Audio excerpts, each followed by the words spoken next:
WOCB,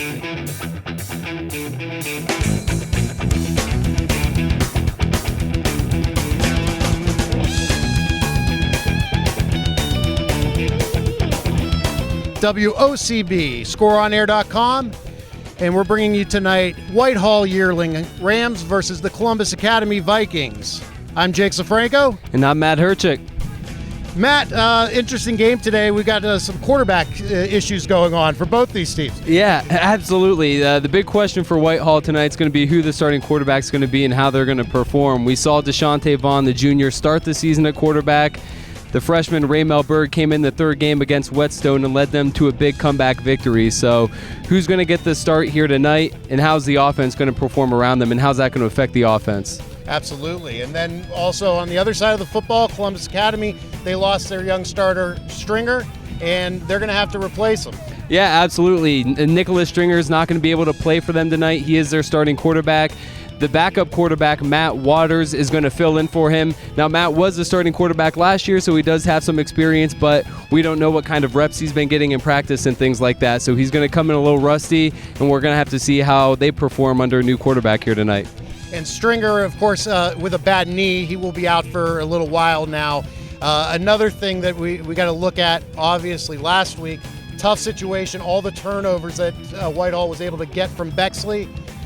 Weren't able to do much with them. Yeah, obviously they lost 35-0. They created 4 or 5 takeaways. They weren't able to do anything with them, but they're going to have another opportunity again with the new quarterback here tonight for Columbus Academy.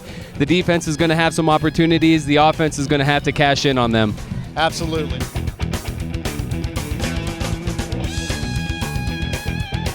Welcome into WOCB, scoreonair.com. The Whitehall Rams taking on the Columbus Academy Vikings. I'm Jake Safranco. And I'm Matt Herchick. And we're underway. Kickoff to about the 10. Return to the 15 to the 20. 25, got to move. Makes a tackle up near the 30, and that is where Columbus Academy Vikings will take over. Buckner on the return for the Vikings.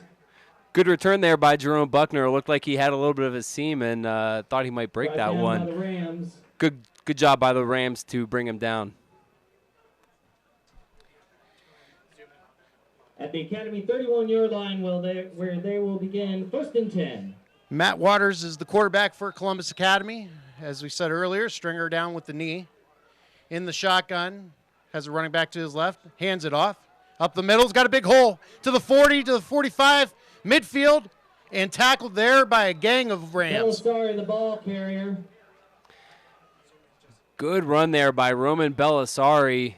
Tackle on the play made by Jawan Hammock of the Rams. Belisari picks up a Vikings first down. Getting the Vikings off to a good start there. First play of the game, and they're already in the Rams territory.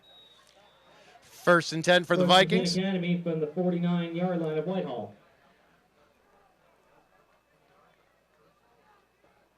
2 wide outs to the right. Hand to Belisari again, this time smothered by the Rams for a short gain. Bring up 2nd and 9. Tackled on the play made by Skylar Wolochowski and Jawan Hammock. Gain of 1 brings up 2nd and 9 from the Whitehall 48-yard line. Waters deploys 3 wide receivers to the left now and 1 out to the right. Has the side cart, Belisari behind him. Takes a snap, another handoff to Belisari up the middle. He's going to pick up about 6. You can see right away the Vikings are trying to establish that run game with their backup quarterback in the game. They want to get their offense moving a little bit, try and take a little pressure off of his arm, so they're doing a good job getting the run game established here early on.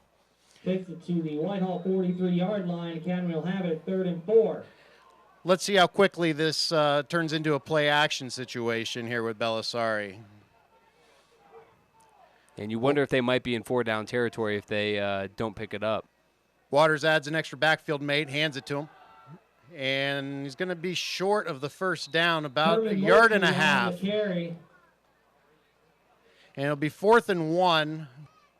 And an interesting decision here. It looks like advances the ball to the Whitehall 40-yard line. Academy will have it 4th and 1.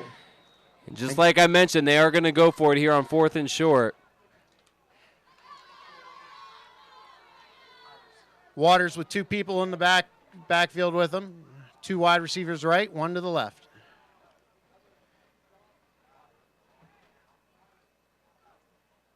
The shotgun snap, handed off, and Whitehall with a big stop. Great tackle. I think that was the wide receiver, Deshaunte Vaughn. Moultrie, the ball carrier, stopped by the Rams. Academy turns it over on downs. First down, Rams. I think that was the Rams' #1 receiver, Darion Sanders, who came up to make the big hit. First and 10 for the Rams. And a big stop of the Rams defense. And the Rams are going to take over right at the 41-yard line. And it is going to be Deshaunte Vaughn, the junior quarterback, instead of Raymel Byrd. So we'll see how that changes their offensive game plan. 4 wideouts for Vaughn. Brings a man in motion. Keeps the ball on the ground himself. Vaughn up the middle. Gets about 3 before he's tackled by a bunch. Deshaunte Vaughn, the ball carrier. Tackled on the play made by Matt Waters from Academy. And in terms of the running game, I don't think the quarterback's going to change much. Both of them can run. Second and 7. They like to run the read option with both of their quarterbacks, but Deshaunte Vaughn's a little more experienced passer, so we'll see if they can open up the passing game a little bit more here tonight. 2nd down 6 now for the Rams. Vaughn in the shotgun, takes a snap, hands it to the man in motion. That's number 9, Sanders. Darion Sanders, the ball carrier.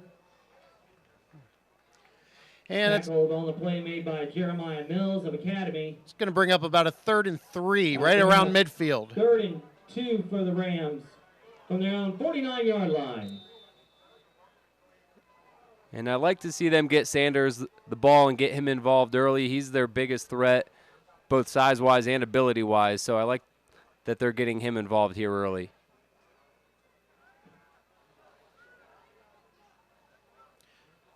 In the shotgun now on 3rd and 3. Rolls out to his left. Throws back to the right, open over the middle, down to the 40-yard line of Vikings.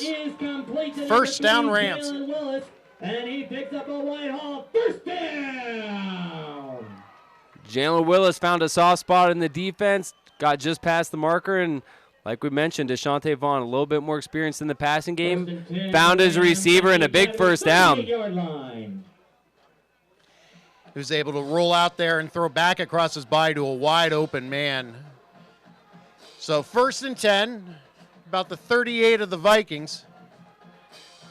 And that completion will shake any early nerves that they may have here. Vaughn keeps the ball, is in trouble in the backfield, being strung out to the sideline, stays on his feet, and is finally brought down for a loss of maybe 1. Ball carrier tackled on the play made by number 55, Brett Bates of Academy.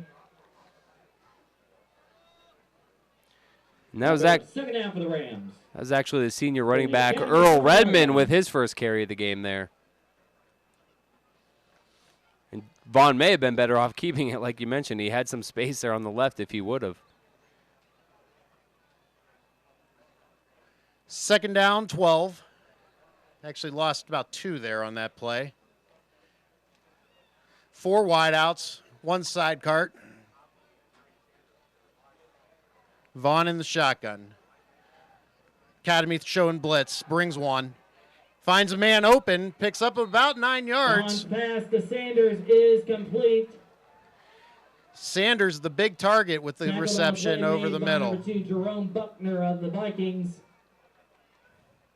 And Vaughn now 2 for 2 throwing it, getting off to a nice start here. Brings up 3rd down for the Rams. Rams looking at about a 3rd and 4. 32-yard line. And Whitehall's got the offense moving a lot better than they did last week, that's for sure. Yeah, they certainly didn't sustain any drives like this last week against Bexley, so Coach Rob Lightfoot's got to be happy with this opening drive here. Academy just showing the 4-man front right now. Brings the man in motion. Vaughn's going to keep. He's going to the left side, and he's going to be short about a yard. Ball carrier. And this interesting decision now for Coach. The ball to would imagine that they would have to go for it here, 4th and about a yard and a half or 2. 30-yard line. Whitehall have it, 4th and 2. big spot here early on in this game. If they can find a way to convert here, they'll be in pretty good shape to maybe get some points out of this drive. 4th and 2. Vaughn in the shotgun, has one man next to him. And he hands it. He's got room. He's got the first down to the 25, to the 20, to the 10, 5. Steps out of bounds at the 5. Heck of a run there by Redmond. Made by Jack Mills of Columbus Academy, but that's good for Rams. First down. As we walk, Jack Mills there saved a touchdown. Rams at the Academy 4-yard line. The right side of Whitehall's offensive line did a good job sealing the edge there, and Redmond used his speed to get to the outside, and a huge 1st and goal coming up here. Great block there by Darian Sanders, the tight end. 1st and goal now for the Rams. And now we see him under center for the first time here tonight in that I formation inside the 5. 2 men split left, hands the ball. Redmond to the goal line, down just short. It'll be 2nd and 1. Siraj Muhammad on the carry. Correction, that's Siraj Muhammad. Faces the ball to the 2-yard line. 2nd and goal for the Rams. So 2nd and goal now, we're on the doorstep. The Rams are going to stay under center with that I formation backfield. 2 receivers to the left, tight end on the right. Takes a snap, hands it to the goal line. Touchdown, Rams. And he picks up a Rams touchdown. And how about that for the Rams? Their first drive of the game. They get shut out last week against Bexley. They get the ball and go right downfield on their first drive. The coaches must have had some sort of meeting come to Jesus moment, huh? Set to kick the extra point. DeShante Vaughn, the holder. Heck of a start, and that'll give these guys a lot of confidence starting off this game.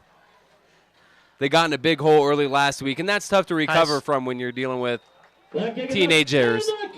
High snap, but Copley handles it. Extra point's good. It's 7-0. 7, Columbus Academy 0.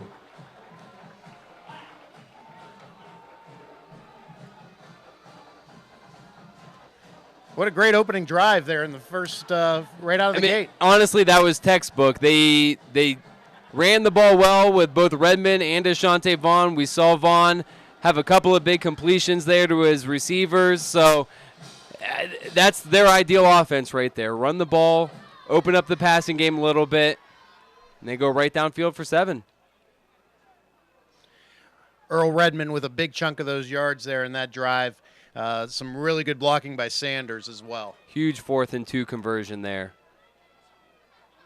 We saw the Rams defense come up big on 4th down. The Vikings not able to match that. So, again, can't state it enough. A huge opening drive for Whitehall. Skylar Wilichowski is set to kick off the Whitehall Rams.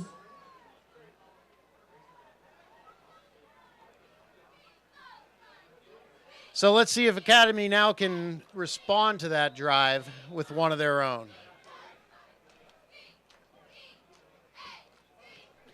Wilichowski with a squib kick down the sideline, picked up at the 35, returned to the 40, where Columbus Academy Vikings will take over. Anthony Sugar on the return for the Vikings. So you see clearly Whitehall trying to kick it away from the Vikings' dangerous returners, but you give them the ball in great field position here at the 41-yard line. 41-yard line, Columbus Academy will take over, 1st and 10. Matt Waters back out to lead the Vikings. He's in the pistol with the side cart. 3 wideouts left, 1 to the right. Hands the ball off and is swarmed immediately. Whitehall has come to play this afternoon. Number 3, great penetration there by Kendall Nisbet. By the Rams, Ravante Hitton.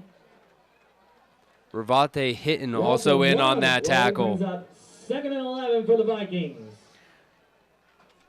And we saw the Vikings start their first drive off with Belisari in the backfield. They've got Herman Moultrie in the backfield now. They run a 2-back system, so see if he can get anything going for him. Waters takes a snap, throws a screen. Is that a forward pass?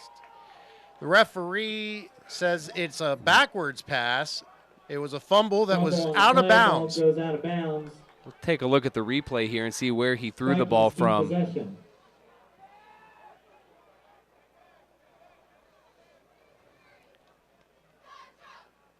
And that was definitely backwards.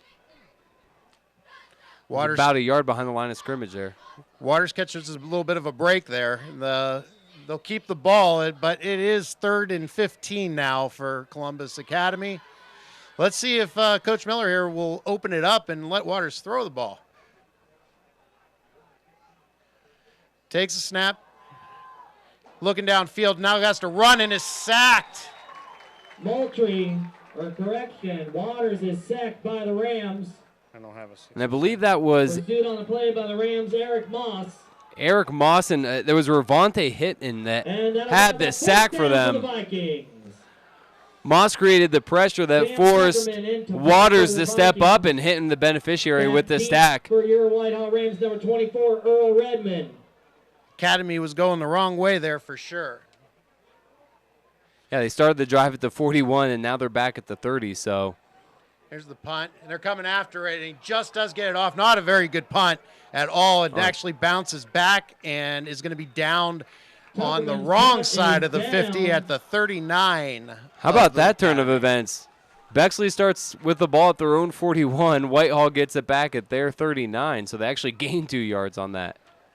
At the Academy 39-yard line, Whitehall take over, 1st and 10.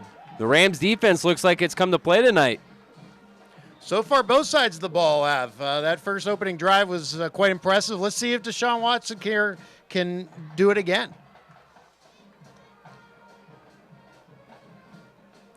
That familiar 4-receiver set with one back in the backfield. Academy showing a 4-3 set. Hands it off on the sweep. Nothing there. Jalen Willis on the carry. Tackled on the play made by Roman Belisari. Willis actually did good to just lose a yard there. He could have lost 4 or 5. Brings up a Whitehall 2nd down. Pretty much Academy at this point is just staying back in a base defense. It'll be interesting to see if they start picking up the blitz here as the game goes on. Well, the Whitehall offense isn't overly creative. They run a lot of the same plays from similar formations, so Vaughn hands it back again. Red in big trouble all the way back to midfield. Stays on his feet somehow and fights for 5 extra yards. Redmond on the carry. That he would have lost. Play made by number 55, Brett Bates. It's going to be 3rd down and 3rd down for the Rams. Almost 20. And that was number 70, Max Rocco, who got into the backfield just immediately and had Redmond back at midfield initially. And like you said, he got some extra yards, but it's still going to be 3rd and long. Redmond did a good job there just to try to salvage what he had as that play was snuffed out from the beginning. Vaughn in the shotgun. 2 left, 2 right. 1 in the backfield with him. Takes a snap, looking downfield. Has a man open. He catches it after a tip to the 40. Not going to be enough for the 1st down, but he does pick up about 15 yards. And that should bring up a manageable 4th down here. With the way their defense has played so far, I would imagine that they're going to go for this here. That was a great play by Vaughn. He saw Muhammad open. He made a nice catch and just got what he could to, like you said, get into a 4th and manageable at least. So a big play coming up here for Columbus Academy. They really need a stop on 4th down to get this momentum going in the right direction. Yeah, we're going to get a timeout here. Timeout. Whitehall wants to talk about it before they go on 4th. They want to make sure that they have just the right play here. This is a big 4th down. If they could pick this up, keep the drive going, they'll likely take this into the 2nd quarter, and you couldn't have scripted a better 1st quarter for them.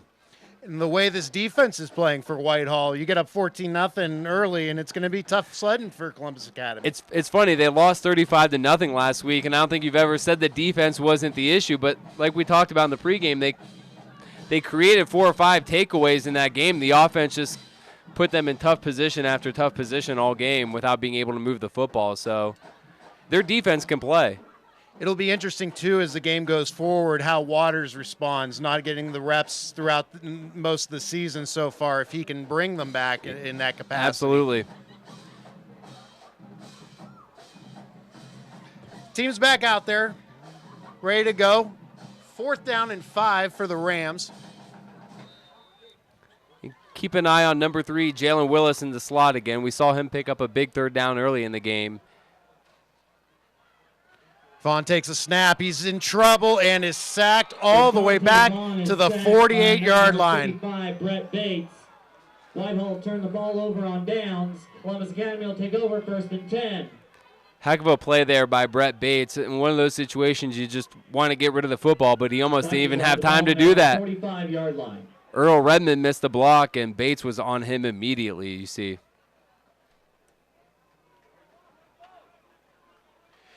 So now Columbus Academy takes over. Waters in the shotgun. Ball at the 45-yard line of Academy. Takes a snap. He's going to look to throw. Over the middle, way overshoots his man. Waters pass to Buckner falls incomplete. Defended on the play by number 3, Jalen Willis. Jalen Willis was all over Buckner there. Down with under a minute remaining in the first quarter of play. Even if that ball is on target, I don't think that he makes that catch. Willis was all over him. Good coverage there. Might have even been a little bit of a throwaway. Yeah, very well may have been. So 2nd and 10 now. It's one of those plays where the quarterback makes a quick read. If it's not there, just get rid of it. Waters with 2 in the backfield. Play action. Looking downfield. Has a man, number 11, to the 30, to the 25-20. Into Whitehall territory, all the way down to the 10-yard line. 1st and goal for Columbus Academy. Brandon Hopkins saving a touchdown there, bringing down Jack Mills. And Mills picks up a Viking 1st down. You talked about it before this drive. If Waters would be able to shake off some of the early struggles, did a great job there finding his open receiver and a nice run after the catch by Mills. That ball was right on target, came out of his hand real nice, tight spiral. So they will actually be able to get a 1st down now at the 1-yard line. It's 1st and 10 from the 11. Waters flanked by 1, 4 wideouts, hands it off and down, gets about a yard. Belisari, the ball carrier, met by a host of Rams on the play. Good job by Kendall Nisbet there, stuffing the play in the middle and holding him to a short game here. Down. Keep an eye out. Maybe that set up some play action here coming up. We'll see if they get this off before the end of the quarter. Yep, and a flag for. Flag on the play. We had motion on that one. Referee Doug Murphy. Legal motion called against the Vikings. That'll move them back 5 yards. We'll replay 2nd down. Head coaches absolutely hate penalties inside the red zone, especially inside the 10. So now it's going to be 2nd and 15, and that is the end will of be the the first end of the quarter quarter. here this evening. Whitehall 7, Academy 0. After 1 quarter in the books, the Whitehall Rams with a 7-0 lead on Columbus Academy. This is WOCB, scoreonair.com. Back in just a minute.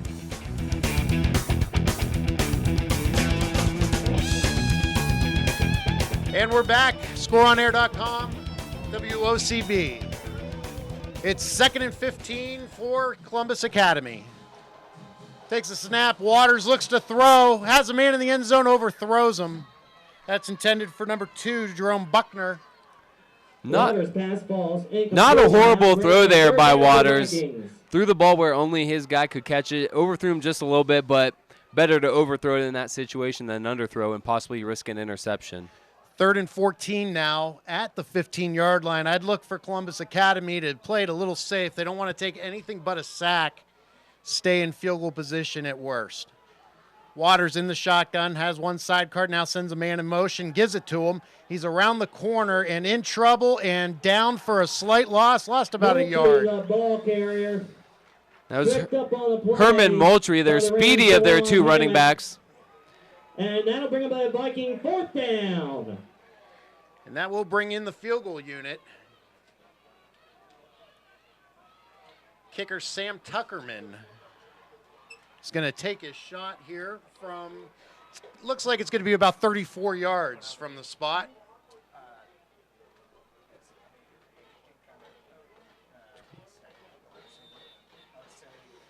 Well, they got enough guys on the field now as the last guy comes in. Sam Tuckerman on to attempt the field goal. This is going to end up being at about 34 Matt yards. to hold. Waters the holder.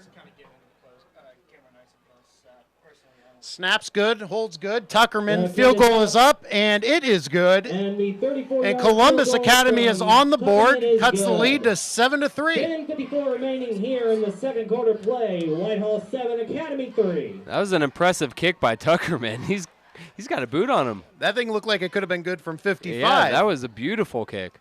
But a good response nonetheless for Columbus Academy, being able to hold them down in their territory and then come back and get at least some points on the board. Breaks the ice. Absolutely. And if you're Waters, you have to feel good there. Your coach, Robin Miller, opened it up there a little bit, allowed you to throw the football, kept his faith and trust in you, and he made a big throw there to Mills on that drive to get them in that position. So he's going to be feeling a little bit better about himself coming out of that possession. And Taquan Williams and Redmond are going to be deep here for the Rams to return this kickoff now. 10:54 left, second quarter. Sam Tuckerman is set to kick off for the Vikings. Back deep for your Whitehall Rams, number 5, Taquan Williams, and number 24, Earl Redmond. After that field goal by Tuckerman, I expect this one to hit the flagpole behind the goalpost. Yeah, no kidding.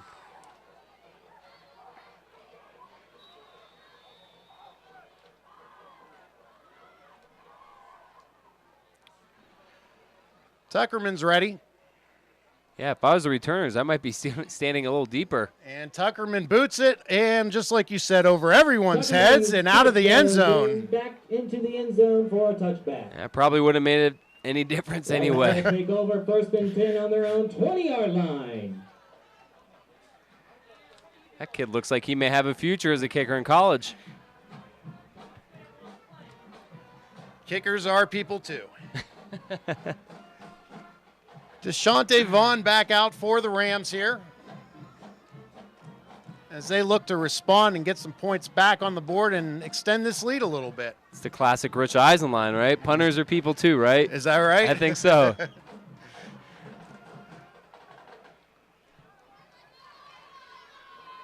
Vaughn with 4 wide receivers, but hands the ball to Redmond. Redmond trying to get the corner, has it, but only for about a yard before he's shoestring tackled down. Tackle on the play made by number 3, Herman Moultrie of the Vikings. That was a tough stretch play. Yeah, I think that was the same play we saw him convert that 4th and short on where Redmond got to the edge. 2nd and 8 from the Whitehall 22-yard line. Like we said, it's not the most diverse offense. They're going to run what they're going to run and force the defense to stop them.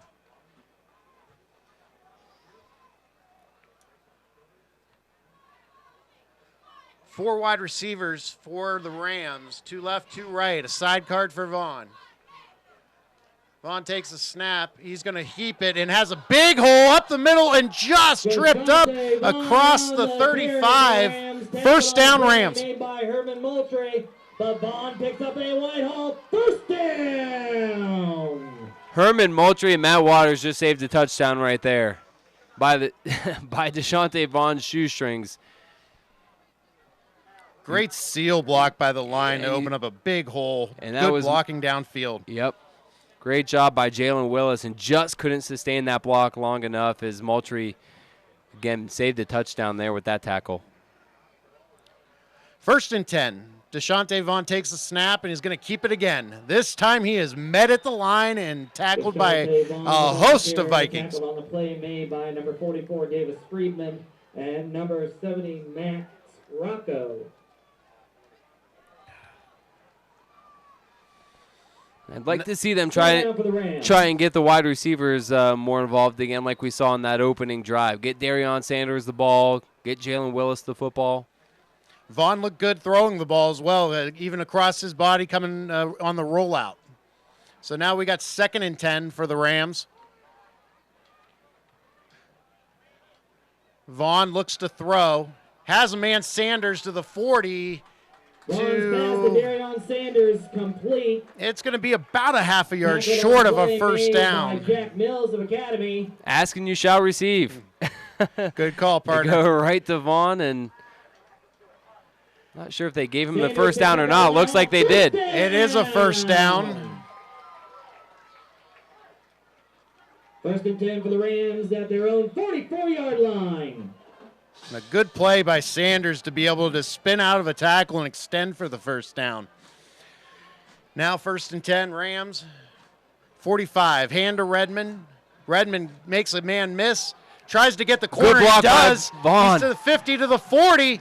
He makes another man miss to the 20, to the 10, to the house. There is a flag in the backfield. This may be coming back. There's a penalty flag on the play. And it is a block in the back, and it was on Darion Sanders. I said Vaughn. The penalty is against Whitehall. I thought in live time it was a good block, but I think he may have just got him in the back, as we'll see on the replay here. Yeah.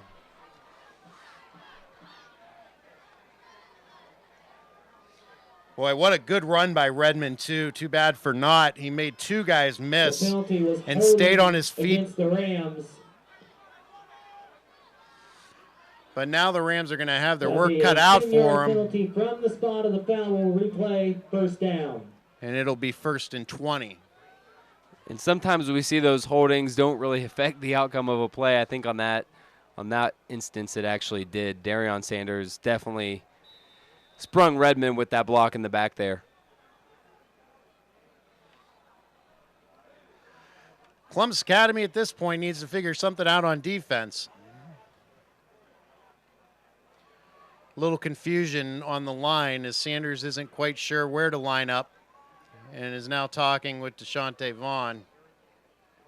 And that's his other receiver, Brandon Copley, who we haven't seen yet in this game, and play clock was running down, and I think Lightfoot does call a timeout, and he's not happy about it. Timeout Whitehall, they have 1 timeout remaining. Not happy with the confusion amongst his players there. Absolutely, he's giving them the business on the sideline. Let's see what happened here. So I think this is the holding right here. The holding call. No? No, it's not. This is the play before that. This is the play from Sanders where he was able to spin in and make that first down. Attention girls in grades 3 through 6. There will be a volleyball clinic here at Whitehall Yearling High School on Saturday, October the 10th, from 8:30 to 10 in the morning. The cost is $5. Again, girls in grades 3 through 6. There will be a volleyball clinic held here at the high school Saturday, October 10th, from 8:30 to 10 o'clock in the morning. The cost is $5. If you have any questions, please contact Coach Smith here at the high school.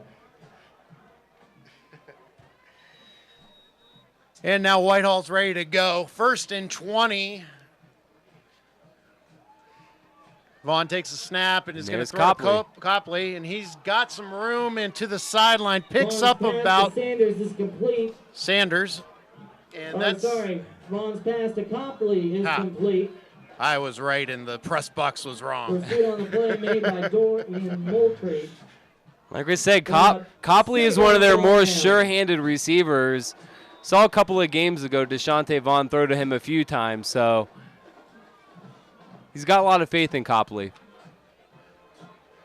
So far, the Rams have come out with intent to throw the ball, and to good effect so far. Vaughn with 4 wideouts again. He's going to throw a quick screen out to Sanders. Sanders makes a man miss, makes another man miss. Great job all the way down to the 20 to the 32-yard line for a first down for the Rams. And Brandon Copley was shaken up a little bit on the play there, but that's the play is a Whitehall first down. That's the natural ability that Darion Sanders brings to this team. Just get the ball in his hands and let him make men miss. 1st and 10 for the Rams at the Academy 35-yard line. So the Rams on the move now, down to the 35 of Columbus Academy Vikings.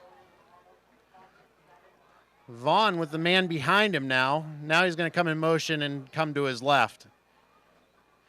Vaughn's going to keep it on the ground, has some room up the middle, and it's going to get about 6. Deshaunte Vaughn on the carry.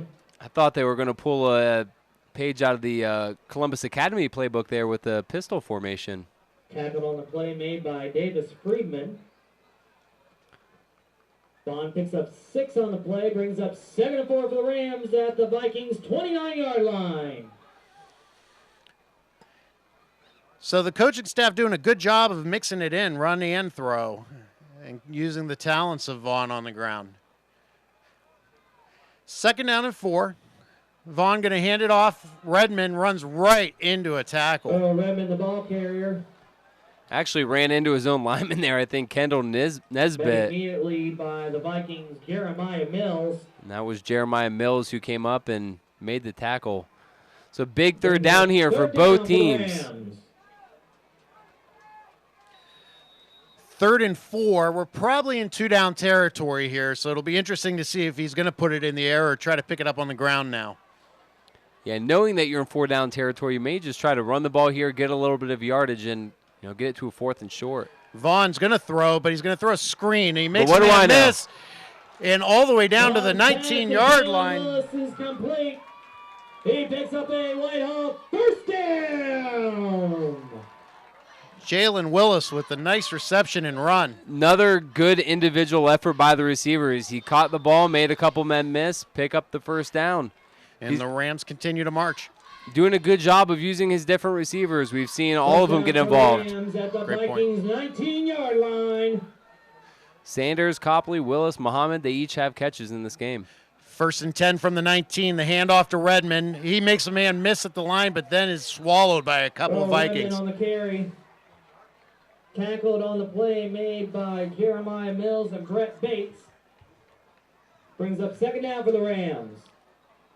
Good pursuit there by Mills and Bates. Like you mentioned, Redmond made the first man miss, but the following defender is able to reel him in. Loss of 2 yards on that play, so that'll bring up a 2nd down and 12.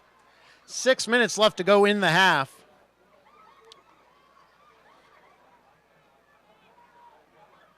Deshaunte Vaughn, 4 wide receivers.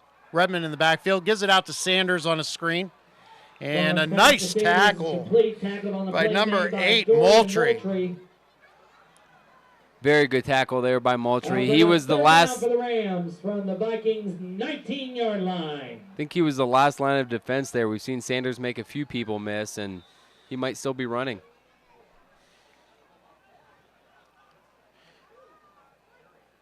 That's going to bring up a big 3rd down now. 3rd and 10 for the Rams. 4 wide receivers set again. Muhammad in the backfield now. Vaughn to throw. Has time. Has the man open over the middle to the end zone. Touchdown! And that was Kalen Portis who was in the backfield, actually. Great play design there by Coach Lightfoot. Portis comes out of the backfield. Runs a little route over the middle of the defense. They let the defensive line through on that screen, and he was wide open for that catch. He did a great job there of just sitting down behind that linebacker in He sure dead did. space. The kick is up. The kick is good. Copley with the extra point makes it 14-3. Whitehall Rams.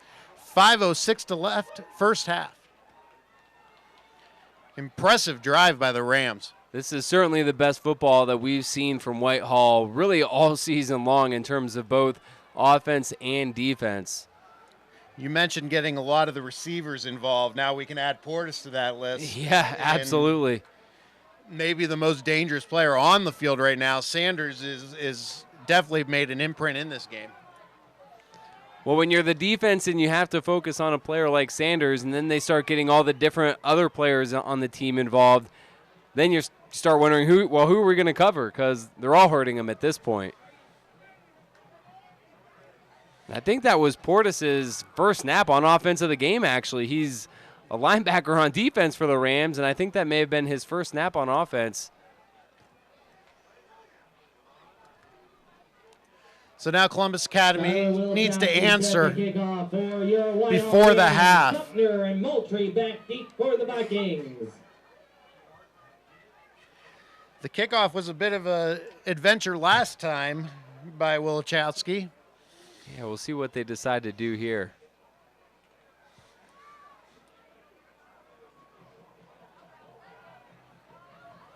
.506 left, first half. Rams lead 14-3. I don't think Wilachowski is the natural kicker that Tuckerman is for the Vikings. It doesn't appear so yet. And Wilachowski, the kick, and it's a squib up the middle. Going to keep it out of the hands of the returners again, and up back picks it up at around the 30, gets it out to the 38 before he's brought down by a host of Rams.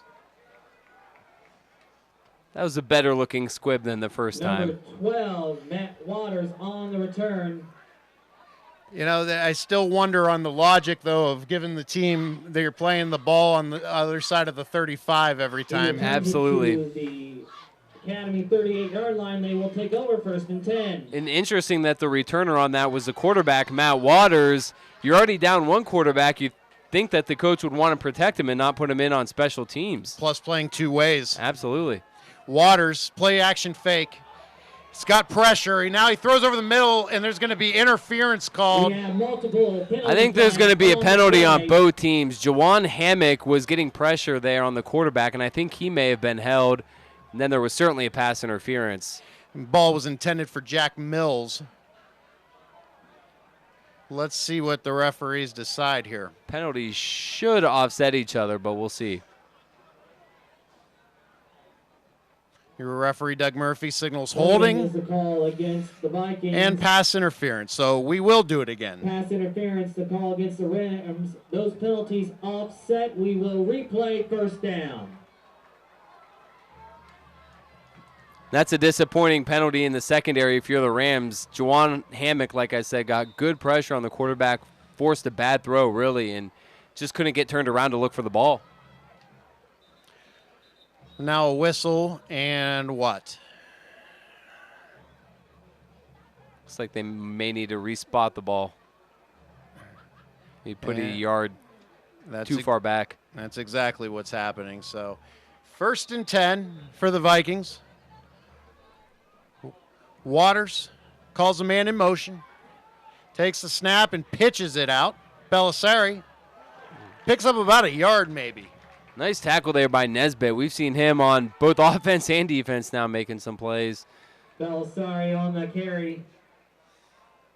Met by a slew of Rams on the play. It's Brings up 2nd down. For the interesting. A Vikings. lot of the filming in game footage that I saw before the game, Columbus Academy was running that pistol offense. It's more of a true shotgun formation here with Waters in the game. Waters goes deep, has a man downfield, and he just overthrows Waters' him. pass is There was some incomplete. hand play there and no flag on the play. That'll bring up a 3rd and 9. Good coverage there by Willis. He was looking for Buckner Jack deep Mills, and the intended receiver, maybe just covered about a yard or by two Rams, overthrown. Jalen Willis. So a big 3rd down now for the Rams. If they can get a stop here, then they're going to get a chance with the ball with some plenty of time left on the clock. 3 wideouts left. Waters in the shotgun, one to the right. He's looking right and overthrows his man. That's number 8, Moultrie. Waters' pass for Dorian Moultrie is incomplete. And that'll bring up a Viking 4th down. And that was again Jalen Willis on the coverage. He's been all over the field. We've seen him catching passes on offense. That's a few times we've called his name for being in the right place on defense as well, so he's having a great game for the Rams.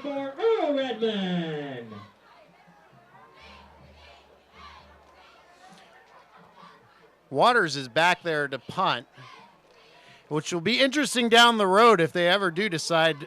Oh, no, I'm sorry. That's Tuckerman with a great punt, which goes to the end zone. Goes into the end zone, and that is a touchback. Just bounced about 4 or 5 yards too far, but a good punt there by Tuckerman. Waters is in the backfield, though, during punts, the up man. So keep an eye out for that down the road if they need his trick play. They clearly have a lot of faith in his ability to stay on the field and not get hurt, because we've seen him all over the place. Special teams, offense, defense. I think I saw him out in the concession stand earlier. So the Rams now with 4:05 left in the half have an opportunity to stretch that lead, which is right now 14-3.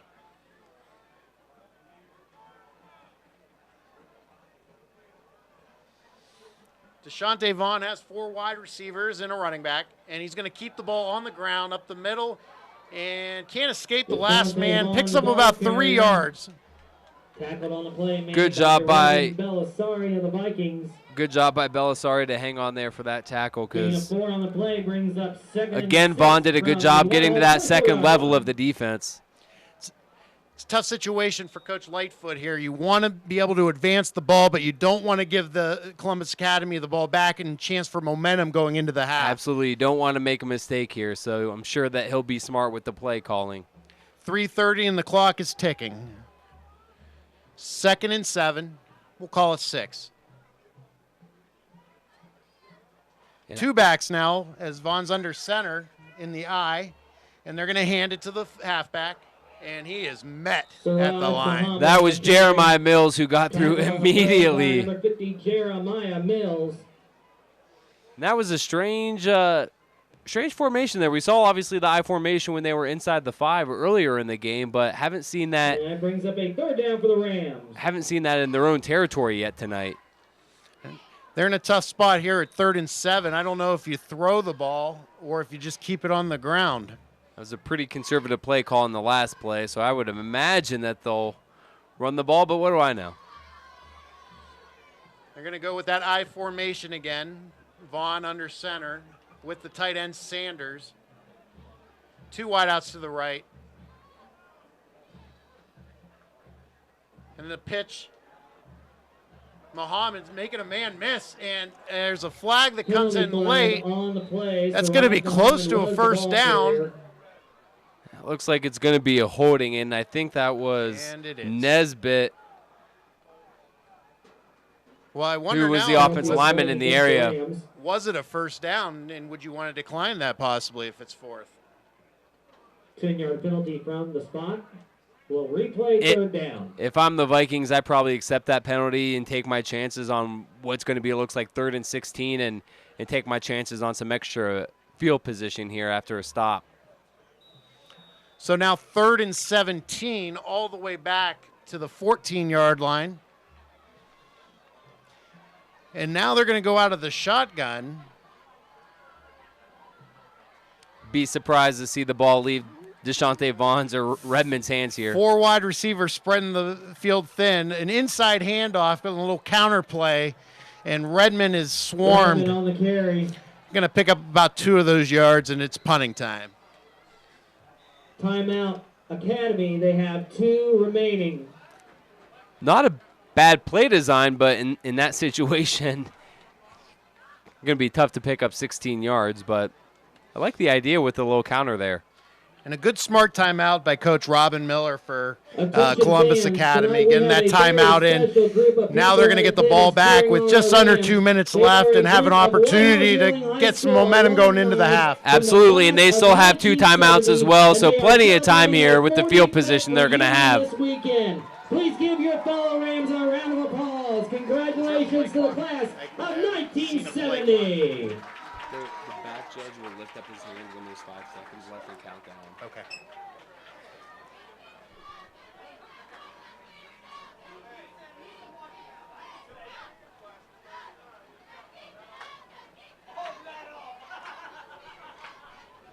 And DeShante Vaughn, the quarterback, is actually the Whitehall punter. When he was injured, Wilichowski handled the punting duties, but now that he's healthy, he looks back to punt. Vikings, number 2, Jerome Buckner. Vaughn stands on his goal line waiting the snap.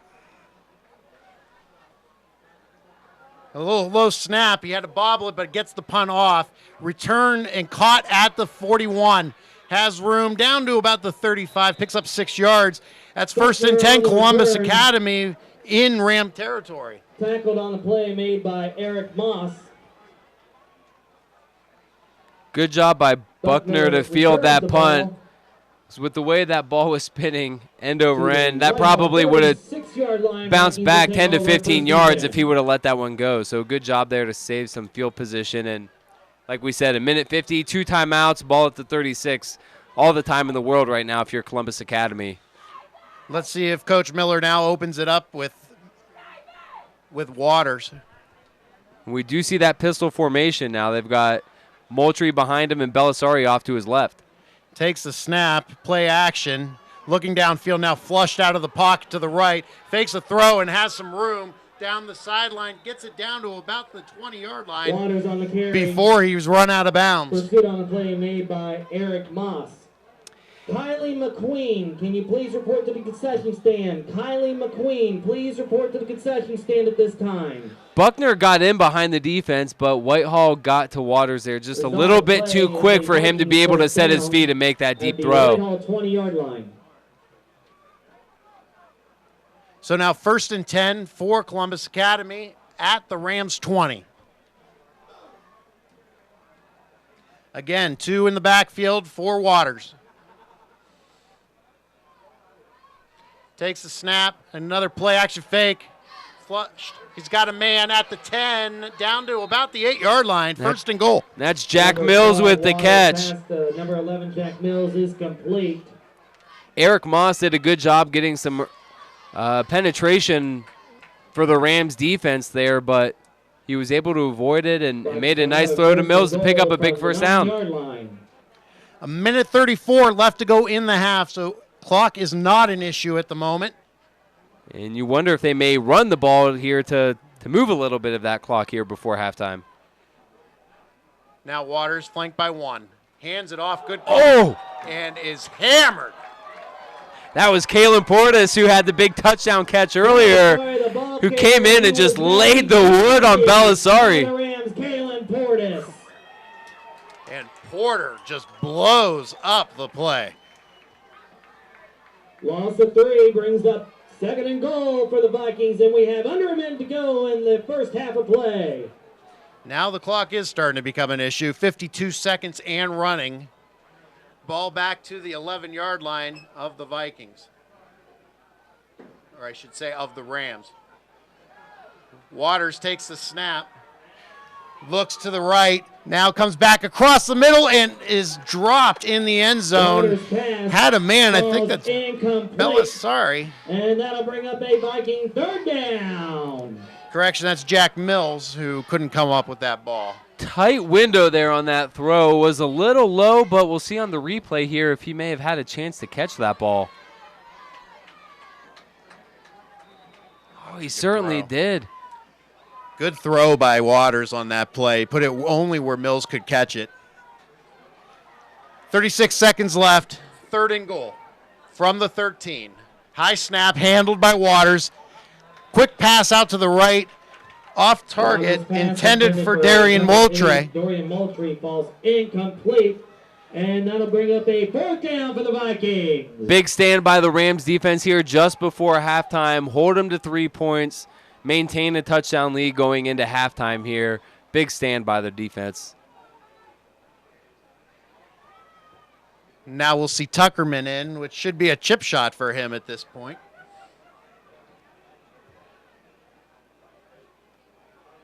Waters is the holder, so keep an eye on that. Sam Tuckerman in to attempt a 29-yard field goal. Waters is the holder. 29-yard field goal attempt. Kicks up. Kick is up.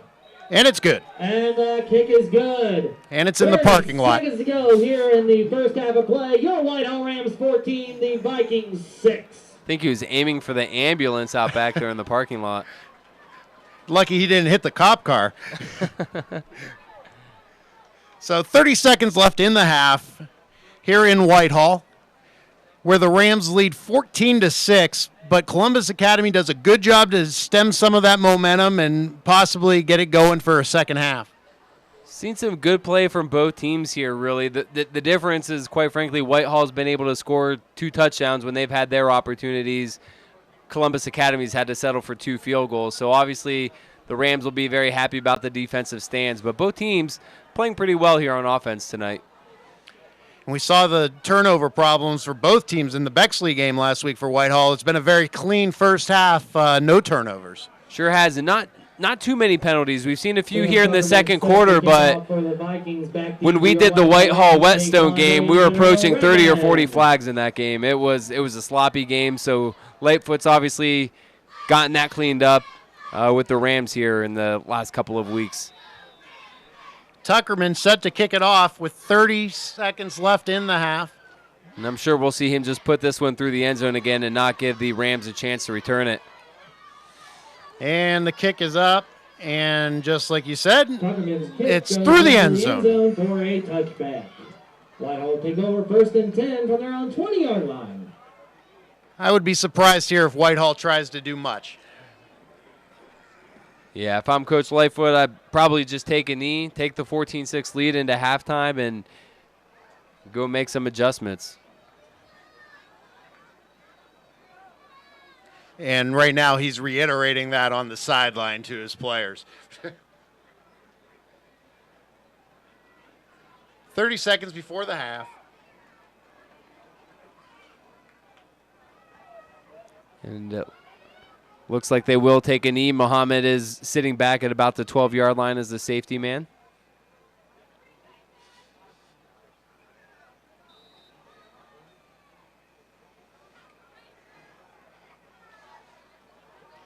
Vaughn takes a snap, takes the knee, and we will go to the half. Vaughn will take a knee.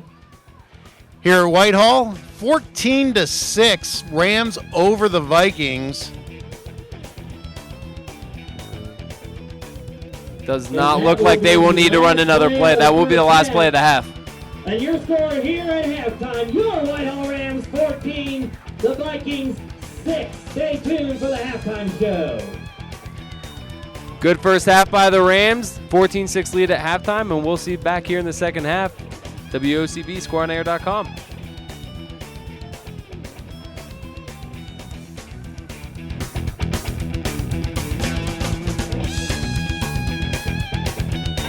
We're here at halftime for Whitehall Yearling and the Vikings of Columbus Academy. It's 14-6 at the half.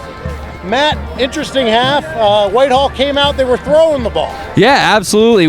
We said in the opening that Deshaunte Vaughn brought a little bit more of a passing presence to their offense, and we thought that they might throw the ball a little bit more than they did in the last couple of games, and we certainly saw that. He got all of his receivers involved and was very impressive, in my opinion. Absolutely, and the story for the receivers was Sanders, I think, in the moves that this kid has. Yeah, absolutely. He's the best ability player that they have and their biggest physical threat. They got him the ball on some end arounds. They threw him the ball in the passing game, so they used him in a variety of ways. They got him involved early, and it continued with the other receivers as well, opened things up for them. And I think on the other side of the ball, the story is the quarterback again.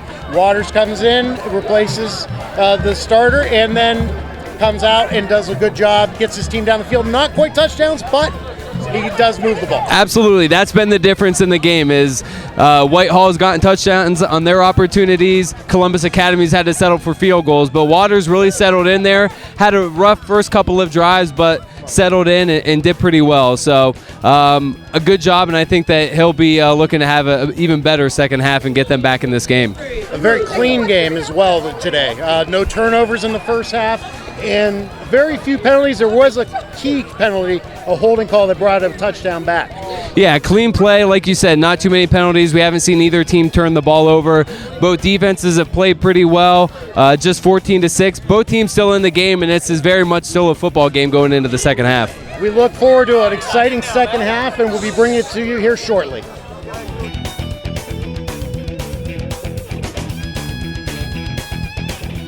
And welcome back to the second half here at Whitehall Yearling. Score 14-6. The Rams lead the guest Columbus Academy Vikings. Ready for a big second half. Jake Safranco, Matt Herchick, WOCB, scoreonair.com. We start the third quarter play here this evening. Number 5, Daquan Williams, and number 24, Earl Redmond. In a good first half, 14-6 scoreboard, you'd think it was a little low scoring, but actually both offenses played pretty well in the first half. Columbus Academy had to settle for some field goals, and we're going to get a touchback here to start the second half. For a touchback, Whitehall take over 1st and 10 on their own 20-yard line. Tuckerman that time actually had the ball returned almost. So that's a progress on kickoffs for Whitehall. He only kicked it 2 yards deep this time. His coach will have a few words for him, I'm sure, when he gets back. The Rams take over here to start the second half, get the ball with the lead.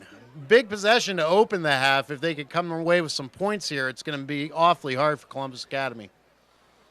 Be interested to see if they come out with the same sort of aggressiveness that they had in the first half, opening it up with their different receivers and letting Deshante Vaughn throw the ball here.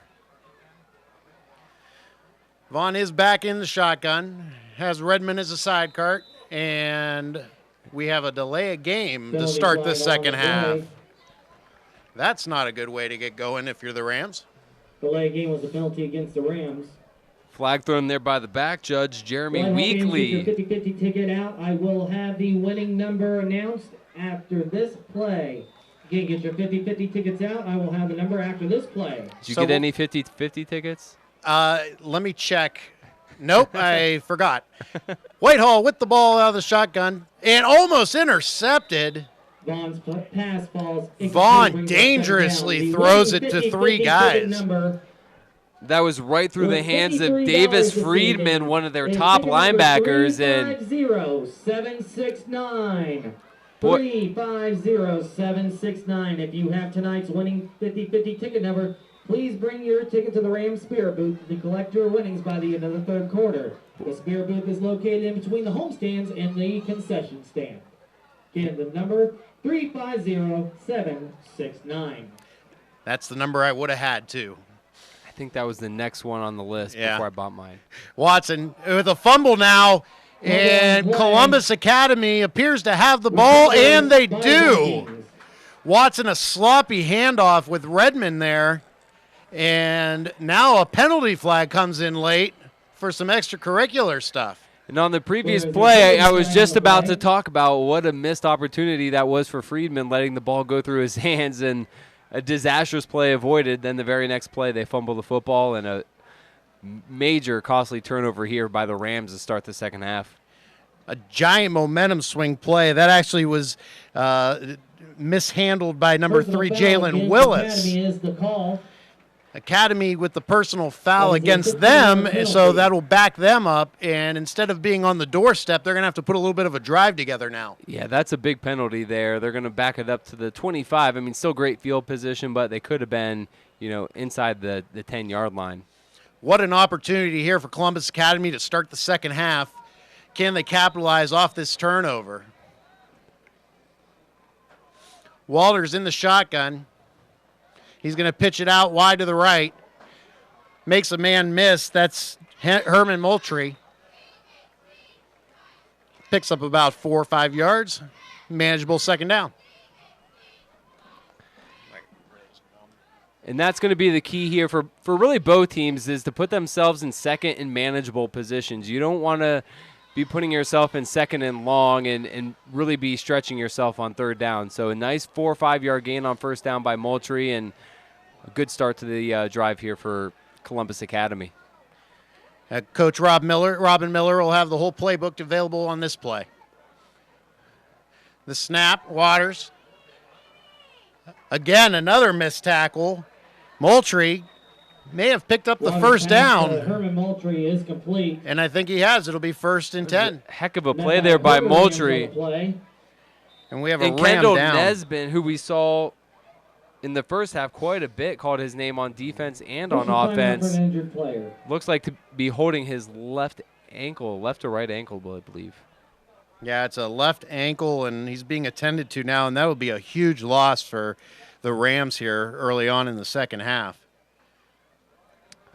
Let's go back to this play here on second down, though. Moultrie with a nice catch, and we see him, first of all, elude Kalen Portis, who had the big touchdown catch in the first half, slips through a couple of other defenders and gets to the first down marker.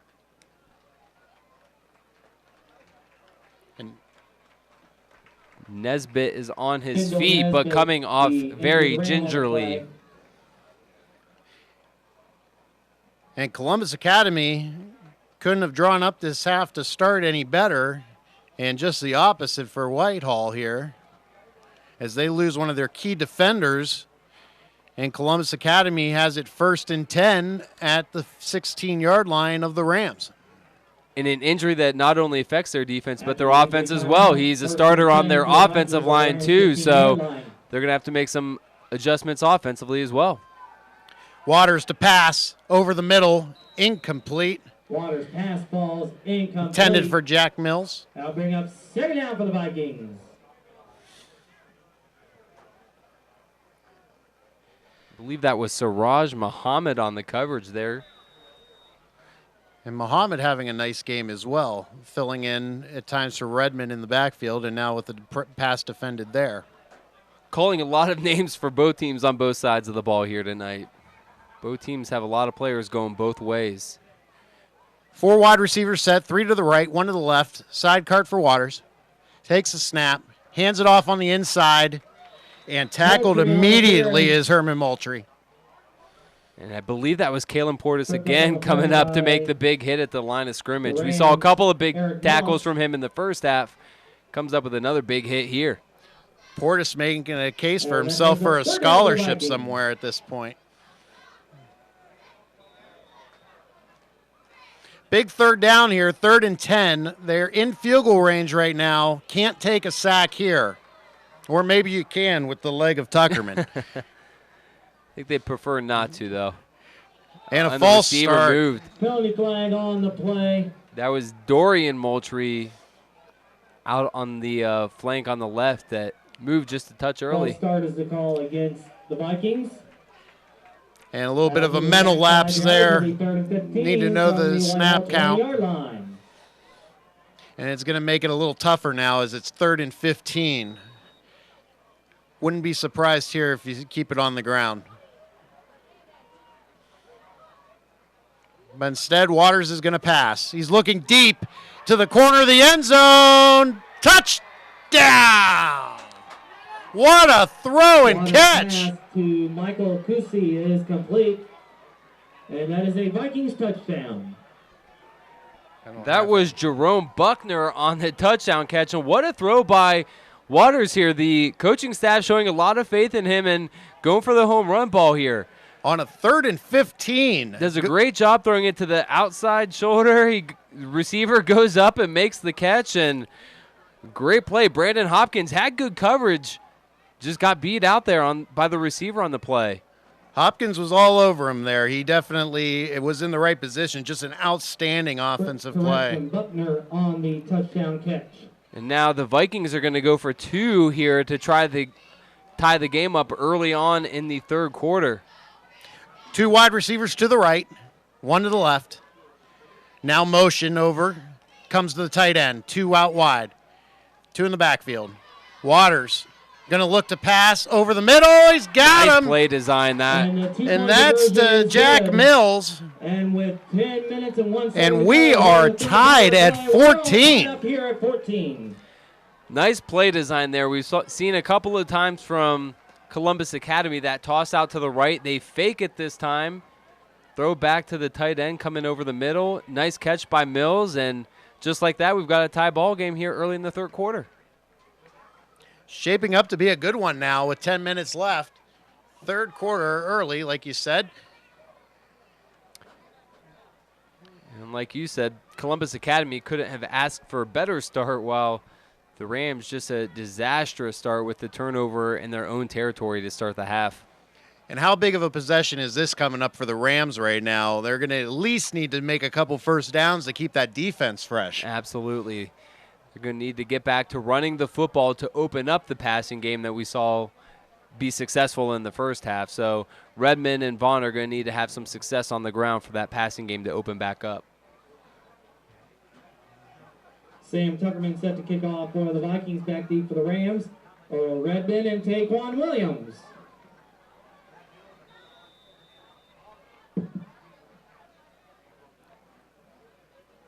Tuckerman ready to go. Boots it. And that's going to be through the end zone once again. Into the end zone for a touchback. Whitehall take over 1st and 10 for their own 20-yard line. So that's 4 for 4 on touchbacks for Tuckerman so far, if you're keeping track. Attention girls in grades 3 through 6.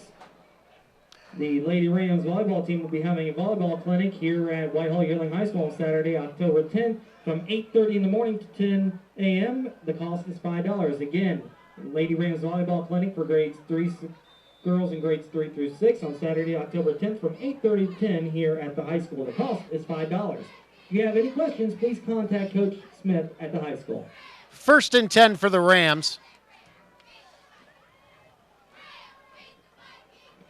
Shante Vaughn takes the snap, hands it off to Redmond. Redmond makes a man miss. Now gets into open field. Across the 40, makes another man miss.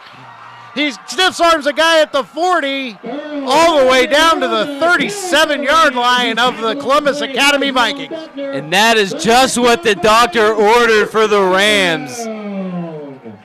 That's exactly what they needed to get some life back in the team and back in this crowd. A huge play on the first play of the possession. And he takes it to the Academy 37-yard line. Maybe some more good news, too. Nesbitt getting worked on the sideline in his ankle tape, so he may be back yet. But 1st and 10 for the Rams in Columbus Academy territory at the 38. Takes the snap, hands it off to Sanders. Sanders through the defense, runs over a man and carries him down to the 25 for a first down. He's tackled on the play by Brett Bates, but Sanders picks up a Whitehall first down. Darion Sanders there, the receiver, just lowering the shoulder here and running over the defender. I'm not sure if that was Jack Mills he ran over, who was. A little bit of a hold that they missed there as well. That was Jack Mills who took the brunt of that hit. Note to self, don't try to tackle Darion Sanders. Deshante Vaughn ready to go, looking over the defense. Has a back to his left. Sanders in motion again. Doesn't give it to him this time. He keeps it. He gets down to the 20. Picks up about 8-9 yards. It's going to be 2nd and 2. And we're seeing a lot of that jet sweep action with the receiver going in motion. Backfired early in the half. That's how they fumbled the ball and committed that first turnover earlier in the half. But they're sticking with it. 2nd out for the Rams. And the defense doesn't know who's taking the ball on these plays. So good job by Coach Lightfoot here. 2nd and 2 now. Ball at the 16. Tayshawn hands it off to Redmond. Redmond met by a couple Vikings. Picks up about 2. Earl Redmond on the carry. Tackled on the play made by number 14, Matthew Sailing. And that's going to bring up a 3rd down for the Rams. And I thought he might have just got that first down, but they're going to mark him about a half yard short here. So interesting to see if they go in the shotgun or maybe that I formation we saw at the end of the first half. Big play here for the Rams on 3rd and 1. And they are going to go under center with the I formation. Watch Kalen Portis, who's lined up as the fullback. We've seen him in this position, in this formation so far. Let's see if they maybe try and hand it to him. Vaughn takes the snap and pitches it out to Muhammad. Muhammad's got a lot of room, and he is into the end zone. Now they're going to call him. No, it is a touchdown, Rams. And Kalen Portis didn't get the ball there, but he did get the block that sealed the edge. and led to the touchdown run by Siraj Muhammad. For the Rams, touchdown.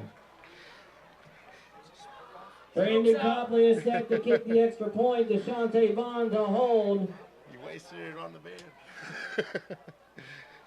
Kalen Portis also Some with technical difficulties up here in the booth. The Ram smoke is no longer working, so we're trying to get that figured out. We had squirrels earlier in the bathroom, and now we got bad smoke. Kick is good. 7:31 to go here in the third quarter play. Whitehall 21, Academy 14. Whitehall tacks on the extra point and makes it 21-14 with a big response by the Rams. What an answer by the Rams. That was absolutely perfect drive. They got a huge play from Earl Redmond to start the drive. They continue it with Darion Sanders and Deshante Vaughn, and then Siraj Muhammad capping it off with a nice touchdown run. Again, you see Kalen Portis sealing the edge there. Nice cutback by Muhammad, and a huge, huge touchdown drive there by the Rams to answer the Vikings. And a great job by the coaching staff, using almost Portis as a decoy in that situation. Drew the attention of the Vikings defense, and Muhammad was able to get the corner and get into the end zone. 7:31 left, early third quarter. 21-14.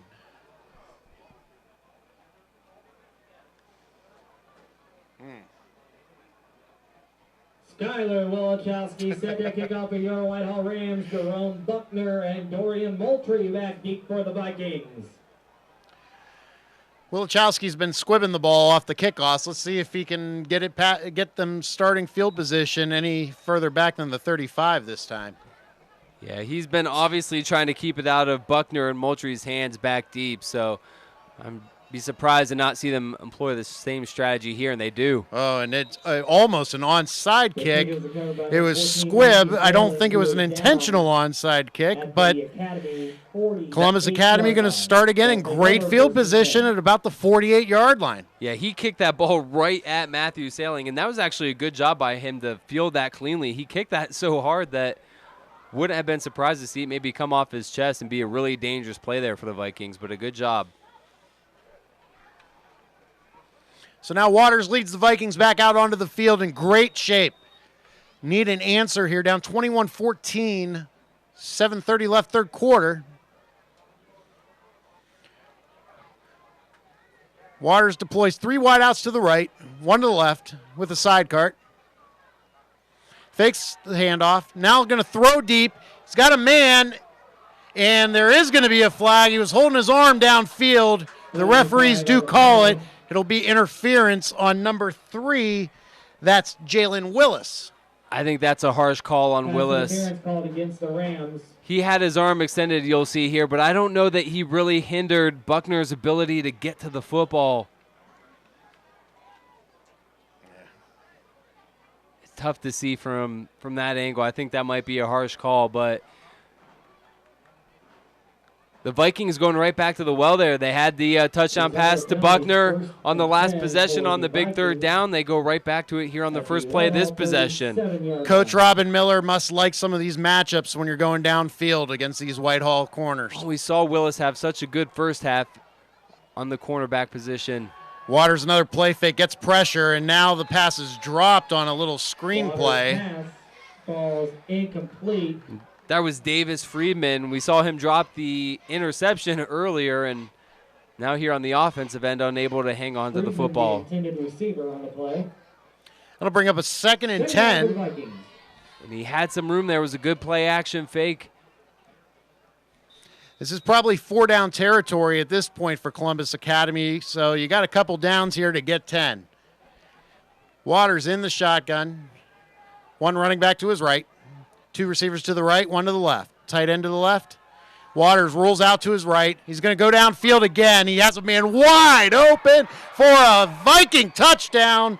Number 2, Jerome Buckner. And it's 21-20 with the extra point to come. And who needs Nicholas Stringer at this point if you're Columbus Academy? Matt Waters has come in and played a phenomenal game, and especially here in the second half, another throw that was right on the money. You see the free safety completely misjudged the ball here. And what here a it is. There you go. You see the free safety. Tuckerman number in for 20. the extra point. That was actually number 24, Earl Redmond, the running back, who just misjudged the ball while he was in the air, let Buckner get in behind him, and an easy catch for Buckner. Tuckerman's kick is up, and it is good. And the kick is good. 7:14 to go here in the third quarter play. We're all tied up here at 21. And this second half off to some fireworks to get it going. Absolutely. Big plays both ways. 2 big touchdown passes for the Vikings. The big run by Redmond that set up the last drive for the Rams. So one of the 2 defenses here is going to need to step up and make some plays. I don't think Coach Lightfoot wants to get into a track meet with these guys at this point, so don't be surprised here to see if they can chew up a little bit of clock in this drive. I think he would have liked to have done that on the last drive, but Redmond broke that first run. He didn't really have an opportunity to, but... And now the big question is, can Tuckerman make it 5 for 5? Or 4 for 4, I'm sorry. Or I believe it'll be 5 for 5. Will it be 5? Yeah, 5 for 5, yep. Sam Tuckerman set to kick off for the Vikings. Earl Redmond and Taquan Williams back deep for the Rams.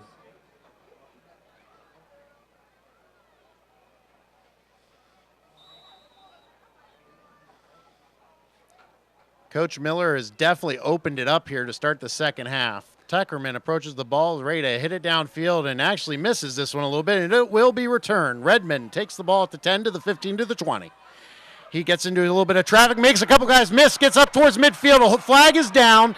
He gets to the 50, to the 40, makes another guy miss all the way down to the 30 to the 28-yard line, but hold the phone. What a great return that's going to be called back here. Redmond has just been big play after big play for the Rams tonight when they've needed it, but unfortunately this one's going to come back. And that might have been called on number 45, Tyler Lipscomb. The legal block in the back is the call against the Rams. We saw in that replay Lipscomb hit a... We'll see it. Still don't see it. See it right here, number 45 coming up. Right there, maybe. It may have been. There may have been a couple on that return. There may have been one even further back. So the Rams will retain possession, but they're going to be starting way back at their 22-yard line, it appears. 21-21, good ball game going here in Whitehall.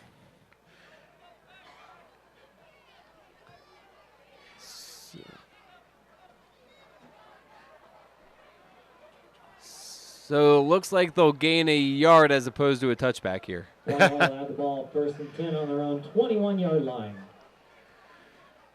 It's time for more of Deshante Vaughn. Let's see if he can keep it on the ground. And those quarterback draw plays seem to be very effective in the first half.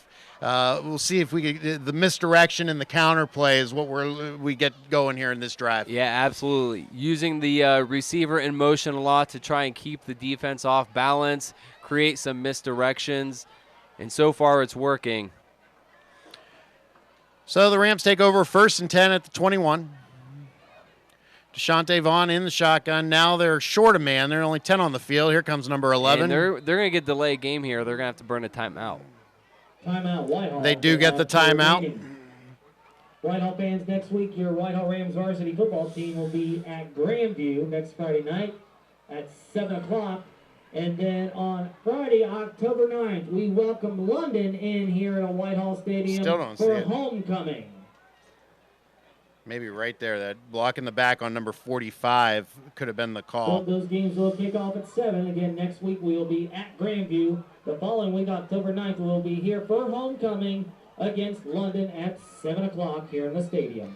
Just a reminder on that delayed game, there is no play clocks in the stadium for the quarterbacks to see, so they have to look at the back judge. When there's 5 seconds left, the back judge will put his hand up and count down the final 5 seconds. So Deshante Vaughn's got to do a better job of being aware of the play clock or lack thereof.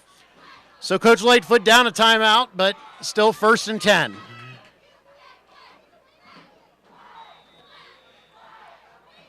Vaughn ready to go.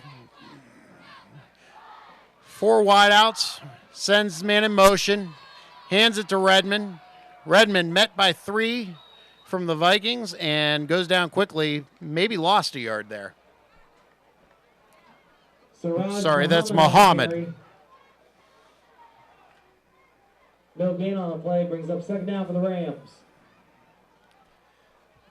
That was Taquan Williams that we saw in motion there, and the backup running back, Siraj Muhammad, who had the nice touchdown run earlier in the half, getting an opportunity here after the big return by Redmond. I think he might need a breather or two. 2nd and 10. Watson takes a snap, looks to throw, has a man over the middle. That's Redmond, and Redmond is off to the races. One man to beat down to the 20 and is tackled at the 15. Ball comes out late, but he's down by contact. And that was Siraj Muhammad again, actually, and that's his 2nd big play of the half. Another huge play by Siraj Muhammad, so both of the running backs for the Rams tonight creating some big plays for their offense when they need them. Muhammad with the big spark there. These offenses certainly not taking time. We're not even halfway through this 3rd quarter. We've seen 3 touchdowns and approaching a 4th here by the Rams. And now Redmond is back in. To Muhammad. 1st and 10 for the Rams. Vaughn gives it to Sanders, who's met and dropped for a loss. Met immediately on the play by the Vikings, number 55, Brett Bates. Brett Bates, good penetration there, beat his man off the line immediately. And Sanders, unfortunately, not much he can do there. Not even he can break that tackle. He is met immediately. He came in clean and unblocked and made a great tackle. Columbus Academy in need of a big play defensively here, and they got one there. Matthew Sailing did a good job there. He got in just as quickly as Bates did, and the two of them teamed up on Sanders there. Good play by the Vikings defense. Shante Vaughn takes a snap from the shotgun, hands it to, I think that's Muhammad. No, that's Redmond. Redmond's going to take it around the corner, breaks a tackle, touchdown, Rams. 27-21. Whitehall with the extra point coming. 14-yard run for Redmond as he picks up the score for the Rams. Bron James will be proud. Redmond just did the silencer on the sidelines after that touchdown. A little celebration there. And we in to kick the extra point for the Rams. Shante Vaughn to hold. We've seen that play multiple times from the Rams tonight. I think that was, again, the same play that they ran on 4th and 2 early in the 1st quarter that Redmond got to the edge. Again, his tight end and receiver is doing a good job of sealing that edge, creating the lane for another big touchdown. Low snap, penalty flags down. Copley's kick is good, but let's see what's going on. The extra point is good depending on the outcome of the penalty. It's going to be a false start on the Rams, it looks like. Legal procedures to call against the Rams. So they're going to back it up 5 yards and have to try it again now. And when you don't have a true kicker, if you're the Rams, when you don't have a true kicker like the Vikings, even these 5-yard penalties on these extra points can come back to haunt you. So, and with the way this game is going, 1 point could be the difference. Absolutely. So Copley here to try it again. Bad snap last time, high snap this time. Copley gets the kick off, and it is good. The kick is up, and the kick is good. Great job by the holder there to get that ball down. Your Whitehall Rams 28, the Vikings of Academy 21. And this game's turned into a shootout after a 14-6 halftime score. Well, we said in the first half both offenses played pretty well, but there weren't clearly as many big plays as there has been here in the second half. So both offenses really continuing it. Now they're just taking advantage and hitting some home runs here. And the story in the second half for the Rams has been the running backs. Absolutely. Siraj Muhammad, we've seen 2 big plays from him. Redmond has had a few big plays, including the kick return that got called back. So they have really opened things up for the Rams offense here and really taken the burden off of Deshante Vaughn. And Vaughn, during that the series had a really nice pass to Muhammad. It broke for the big gain for that drive, got him all the way down into Viking territory. Set to kick off for your Whitehall Rams. Jerome Buckner and Dorian Moultrie back deep for the Vikings. Similar type of play that we saw in the touchdown pass to Kalen Portis early in the first half. The screen play, they let the defensive line get through. The running back leaks out and is wide open over the middle of the field. These kicks have been an adventure for Wilichowski, and he gets a good one, but it's going to go out of bounds. Boy, the Rams almost had that. Brandon Hopkins was coming down on that football and just nearly got there. Maybe that was Jalen Willis. Wilichowski split two guys and gave the Rams a chance to go get it. Yeah. But it wouldn't have counted anyway. They've certainly not been pretty, but I guess they've been fairly effective. Nearly recovered it there, and the last time he kicked it right at a Vikings returner, nearly got it to bounce off of him. So, hats off to the kickers today. Usually the kicking game isn't the most exciting part of football, but these kickoffs have added a little drama to the game. Certainly unorthodox from the Rams, but like you said, they've been interesting, that's for sure. So Matt Waters and the Vikings take over at about the 39-yard line of the Rams. Waters takes the snap. He's going to pitch it. And that's Herman Moultrie going to pick up about 2 yards, maybe 3. Nice tackle there by Austin Nichols coming from the backside to bring Moultrie down.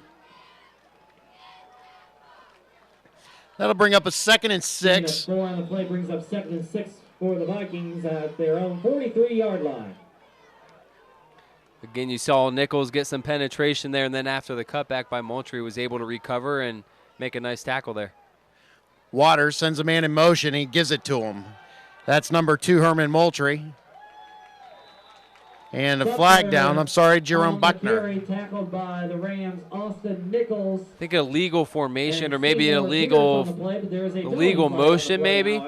Definitely a procedure penalty of some sort. So that's going to back up the Vikings now and make it 2nd and 11. Vikings.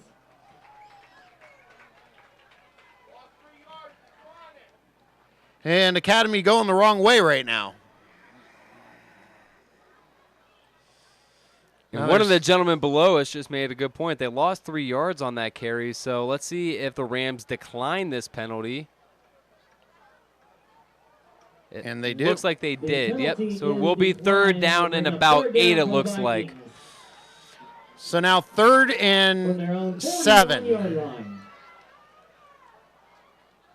Waters the snap, going to throw. Has a man, makes the catch. And a good shoestring tackle to contain Dorian Moultrie. Herman Moultrie on the reception for the Vikings. And he picks up a Vikings 1st down. And again, that was Jalen Willis getting picked on in the Rams secondary. We talked about him in the first half, had a great first half in terms of coverage. He's had a rough second half here. A couple of penalties, had a couple of completions his way. So see if he can get back in the game here. Matt Waters takes the snap, fakes it, throwing deep and overshoots his man. Waters pass. And they are not hesitating to take their chances deep here in the second half.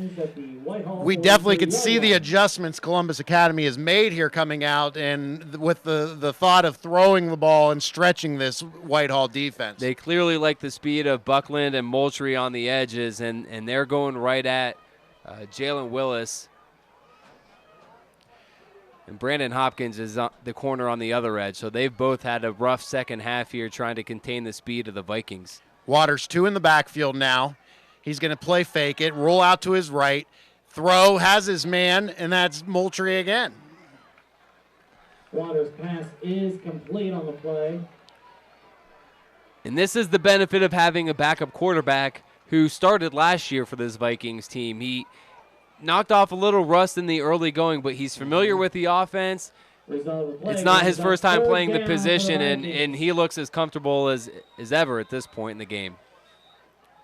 And there's some whistles now. Jalen Willis, who we just mentioned having some trouble here in the second half, is going to go to one knee, and he does not appear to be okay at the moment. although they're all on one knee. So timeout for an injured player. I don't think all 11 are hurt, just Jalen Willis, though.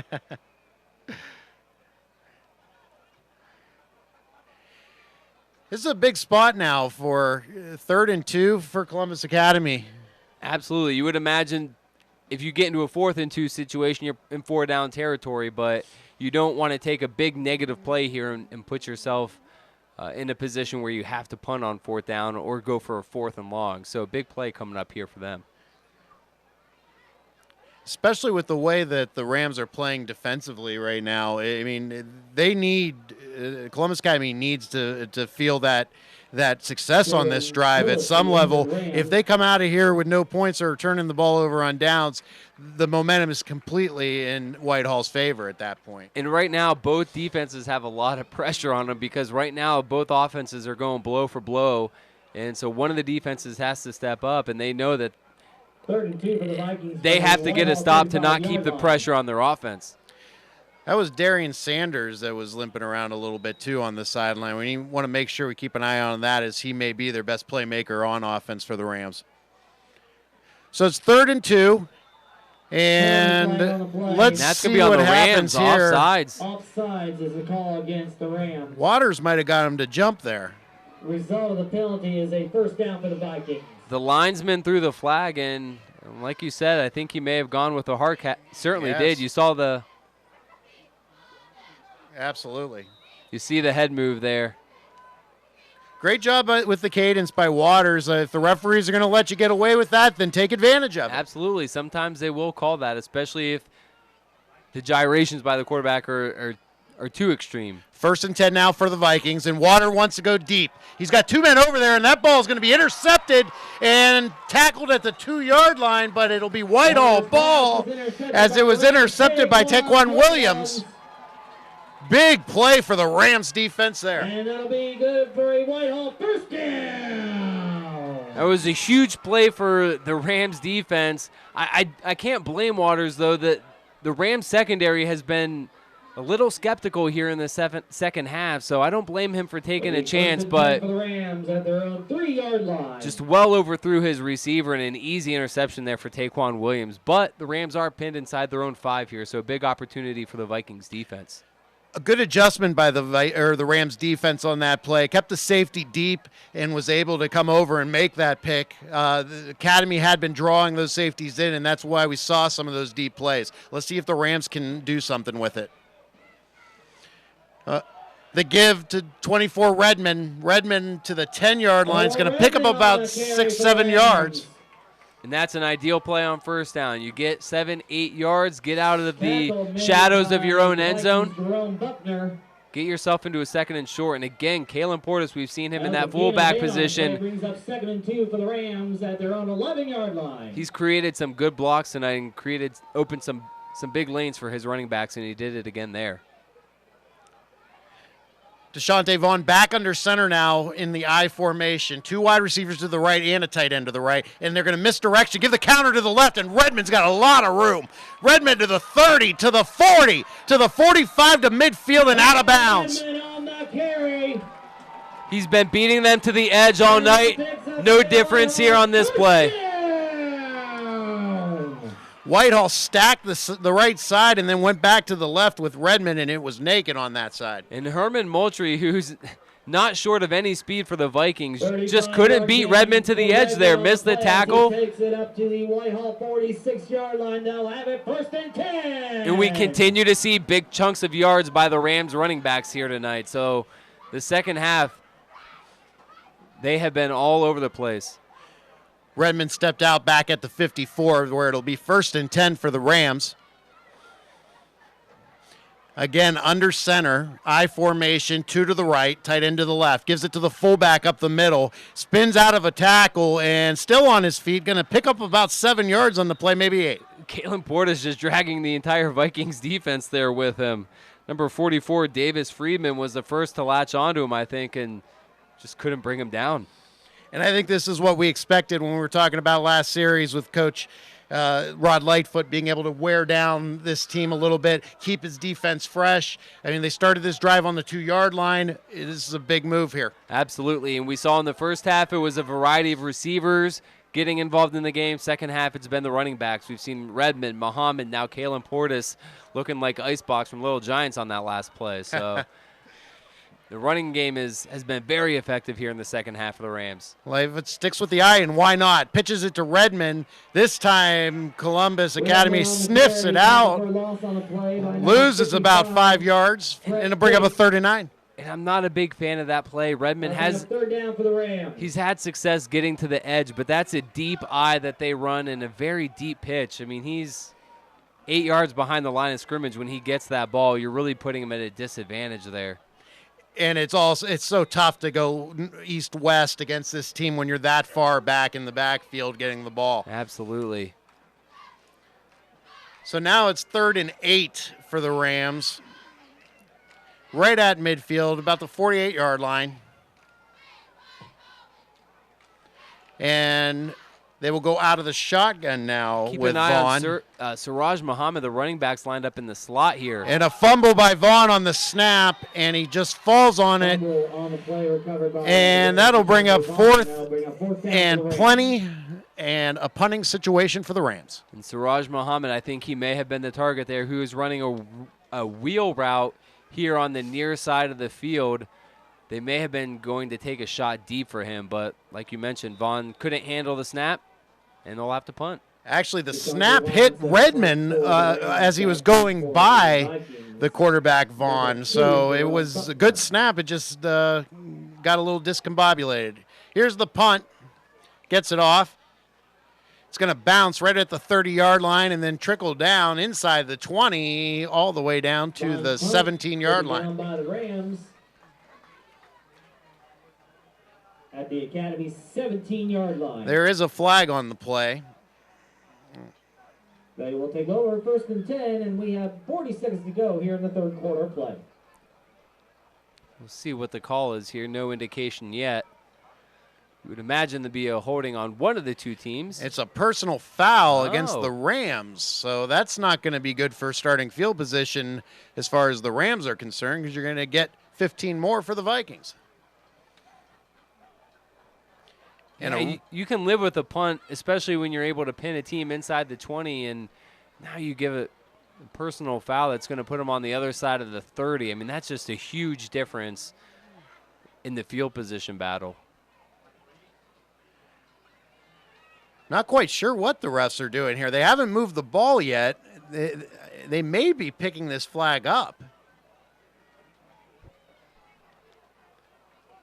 They might be trying to figure out where the initial spot was. That's what they're doing, and now they'll mark it off, and that's going to take the ball. There's a penalty flag on the play.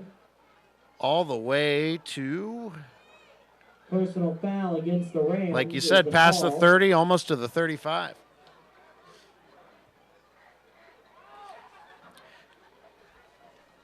That's a tough call for the Rams. You got to be more disciplined than that to win games, especially in these tight ball games.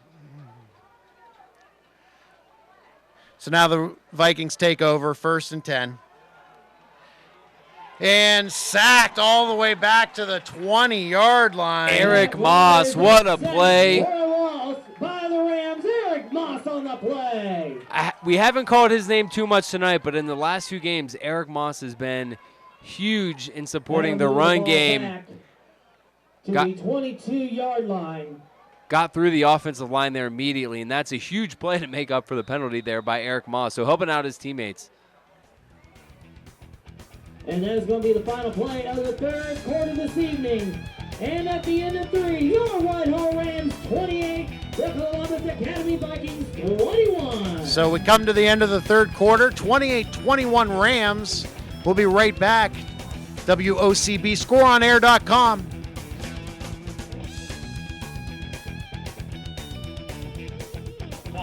Welcome back to the start of the 4th quarter here in Whitehall. Vikings ready to go. 2nd and 20 after the big sack. Waters to throw, has a man, and another flag There's comes a in penalty now. flag on the play. Waters pass That's going to is be a holding, complete I think. to number 11, Jack Mills, but again, there's a penalty flag on the play. Certainly looks in the holding region. Brandon Hopkins was in on the tackle. And it The is. call was holding against the Vikings. And that's going to make it 2nd and Bexley for Whitehall, or for Columbus Academy. I'm wondering if you're Whitehall, if you just decline the penalty and take 3rd and long, and they didn't get much. I think you got to keep pushing them back in that situation, even on Yeah, 2nd down. I don't think you can go wrong there. Still no official call on Yeah, I was that. going to say, I don't. It doesn't look like they've moved the ball at all, and now they will. So Now they they are did gonna accept the accept. penalty. Yep. That is sorry, a just bumped 10-yard you. penalty from the spot of the foul. And that's going to make it. That'll move the ball back. I got to get my the calculator out to Vikings see what it is. 12-yard line.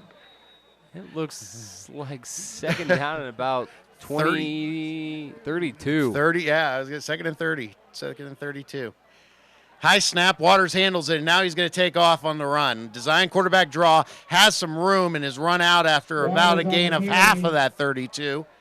And it's going to bring up about a 3rd down and 12. And on 2nd and a mile, you'll take that play. Got them right back to probably where they would have been had the penalty been declined. So it was almost a wash there with the accepted penalty. And he stepped out a little earlier than I thought. It'll bring up a 3rd and 15. It's 28-21 Rams. 11:36 left in the 4th quarter. Would not be surprised to see them take another deep shot here. We saw it all 3rd quarter long. Watch Jack Mills in the slot here. Matt Waters takes the snap. He's looking that way, rolls out to his right.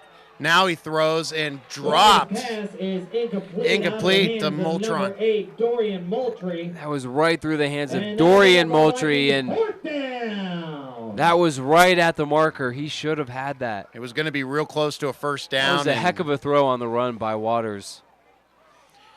But now Columbus Academy Vikings are going to be forced to punt it back and trail by 7.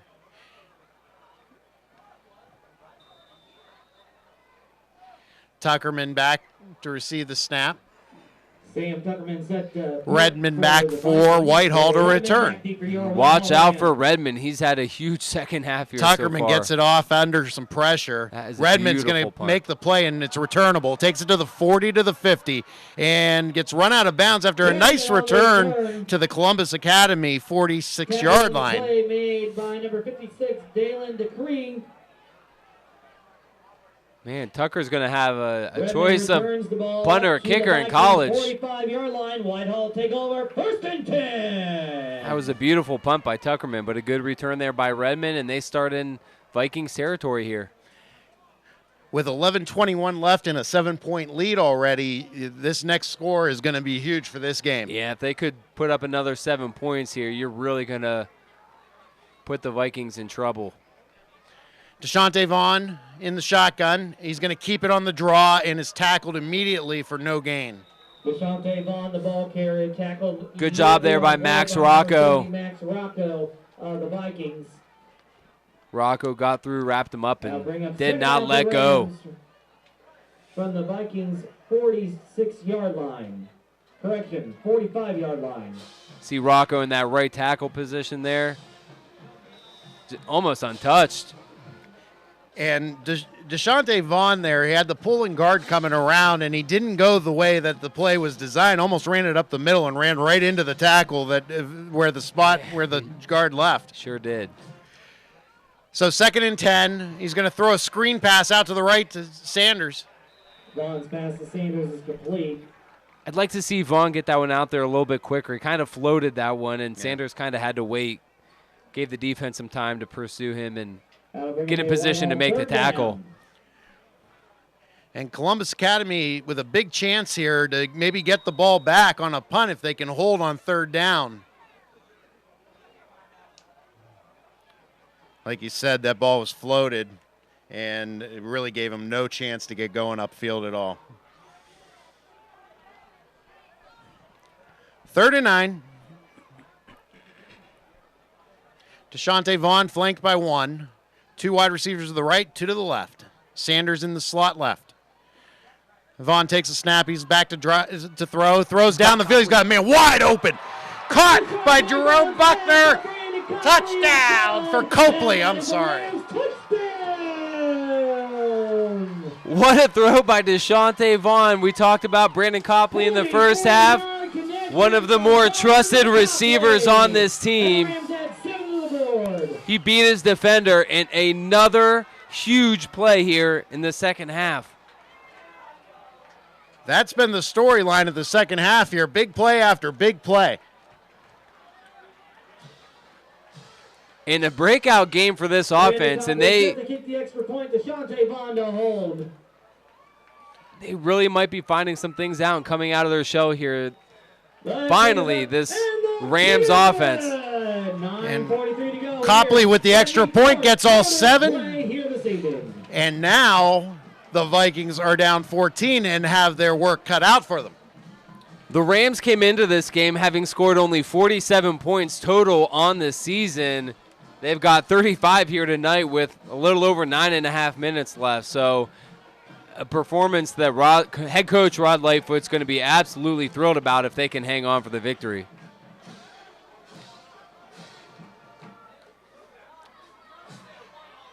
Big time play, big time throw. DeShante Vaughn has really impressed me here in this ball game, and his composure, his ability to throw the ball downfield, and also run the ball. Yeah, that ball to Copley was just absolutely right on the money.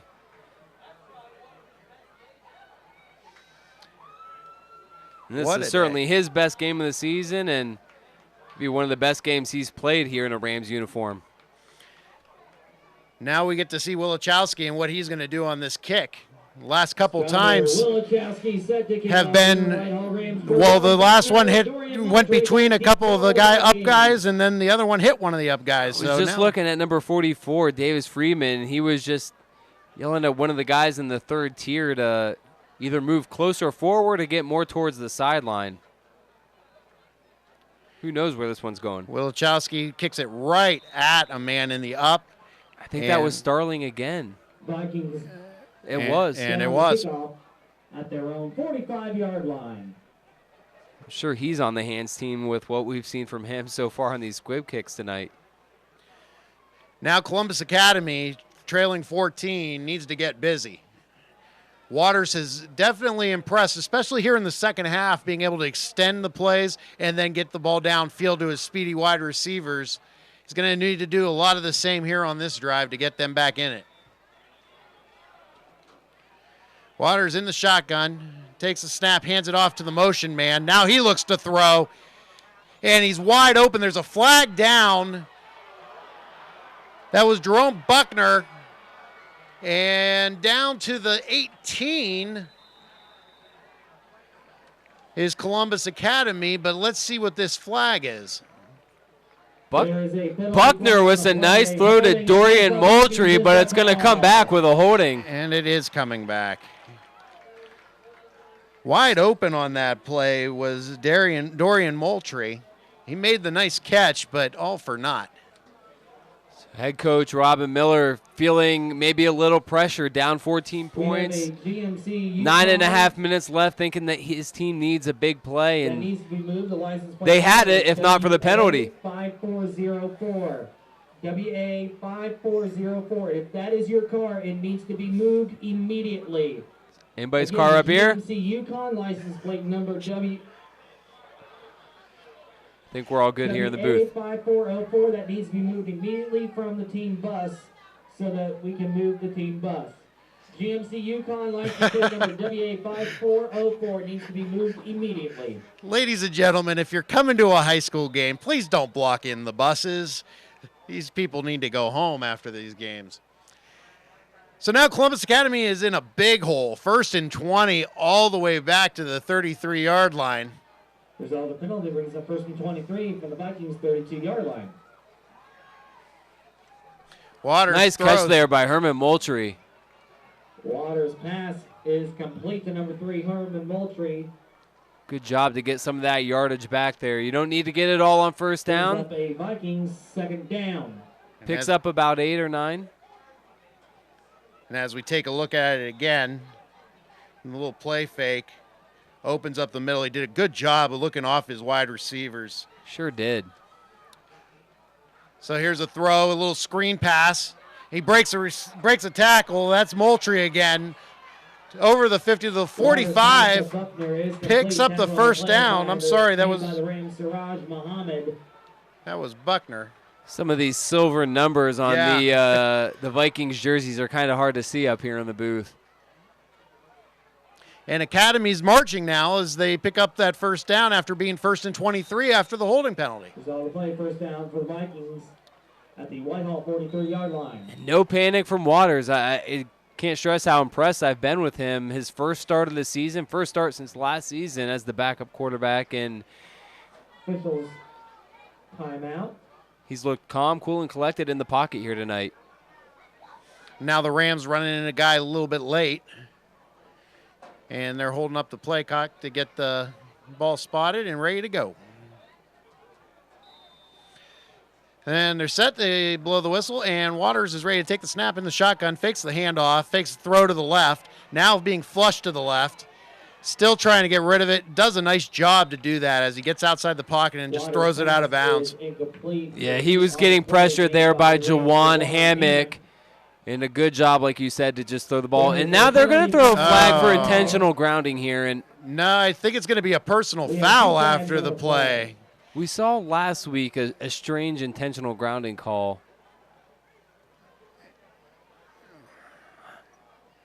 I wouldn't be surprised if that was the call, but we'll see here. Let's see.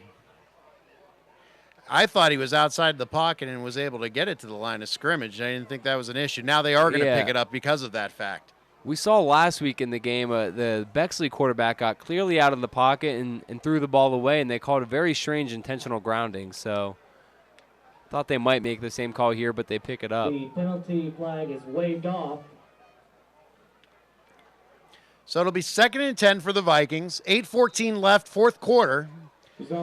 Trailing 14.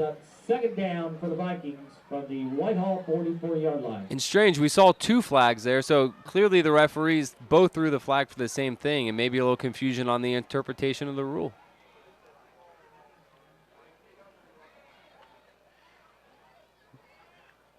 Waters looking over the defense here as they get set to go. I've seen that a few times tonight. The referees are having trouble spotting the ball right the first time. 3 wide receivers to the left, 1 to the right. Hands the ball off. Up the middle, has got some room, ran into one of his own blockers, gets it across the 25 for a first, or the 35 for a first down. Yeah, Herman Moultrie on the carry. Good job by Herman Moultrie there to maintain his balance and using his hand to keep himself up. We see the early penetration there. Good. That's Wilichowski with the missed tackle, but again, good balance, uses his hands to stay on his feet. A good run there by Moultrie to pick up another first down. Waters pitches it to the left, and falling down on the play is Moultrie. I think that was Moultrie. Again, the silver numbers make it a little tough up here. I think he got a little excited there, saw some room, and his feet moving a little faster than his head. Yeah. Got out over his skis a little bit and just couldn't keep his balance. That's going to bring up a 2nd down and 6 for the Vikings, and they are on the move with 7:24 and counting.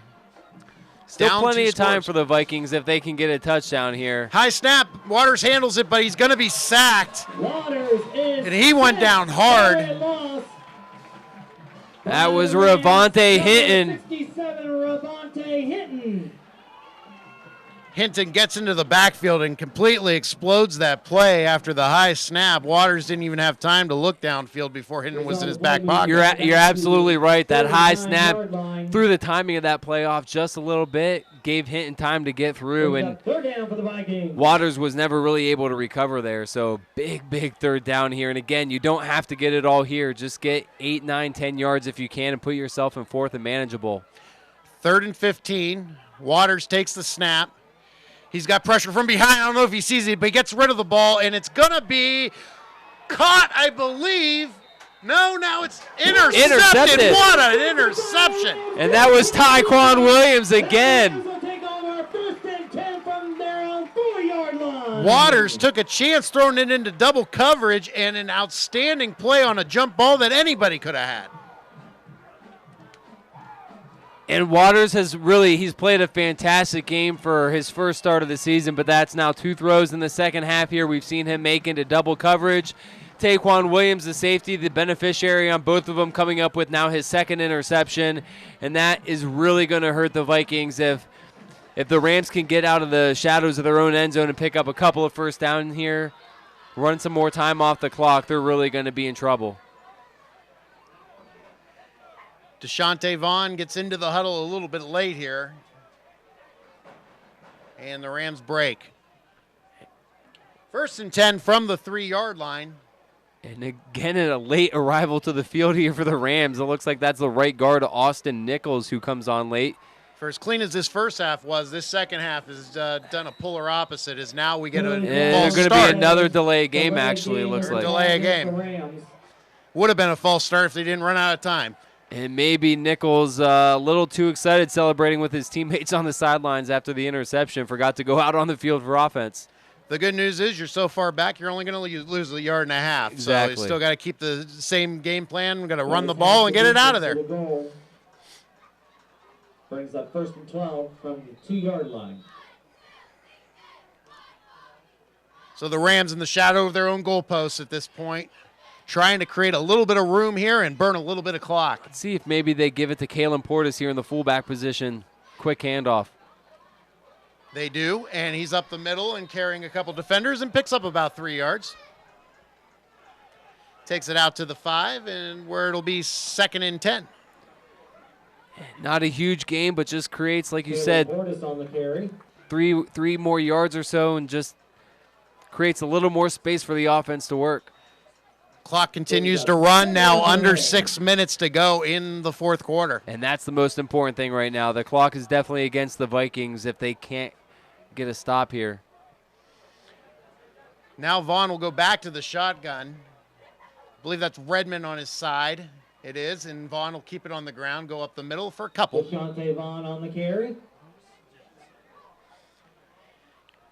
And that's going to bring up about 3rd and 6, 3rd and 7. And Friedman and Mills in on the tackle, and a good job there recognizing that the Rams offense probably not going to throw the ball.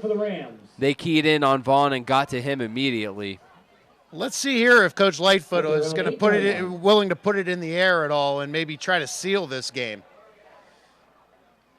You certainly don't want to be punting from your own end zone, but you don't want another turnover here. So an interesting play call coming up. And an interesting formation by the Rams, too. They had 2 tight ends, and there's a bad exchange at the handoff, and Vaughn has to hold on to it. That play was doomed from the beginning, and they will be in a punting situation now on 4th down and 5. And the way that play started off, they're lucky to be punting the ball away here. Yep. Quarterback and the running back unsure who was taking the ball here. You see on the replay, that was actually bobbled. Neither one of them had it for a brief second. Vaughn's able to snatch it out of the air and just live to fight another day.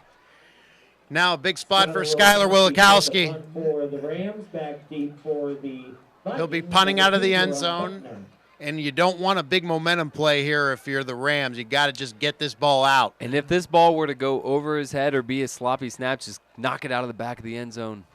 And the punt's blocked. Blocked by Columbus Academy, and it's going to be down at the 13-yard line, and Columbus Academy is in business. That was an interesting play because the Vikings could have picked that ball up and ran it into the end zone, but they were clearing away from it. It had already touched a Rams player, I believe. Which would have made it a free play. Exactly. They could have just picked it right up and ran it into the end zone. So maybe a costly mistake for Academy here. We'll have to see how this all plays out. It definitely is going to cost them a little bit of time to get it into the end zone at the very least. Absolutely, but they couldn't have asked for anything more there. Matt Waters is going to throw. He's got a man, and he overthrows him, intended for Dorian Moultrie. Intended for number 8, Dorian Moultrie on the play. Coverage by the Rams, Jalen Willis.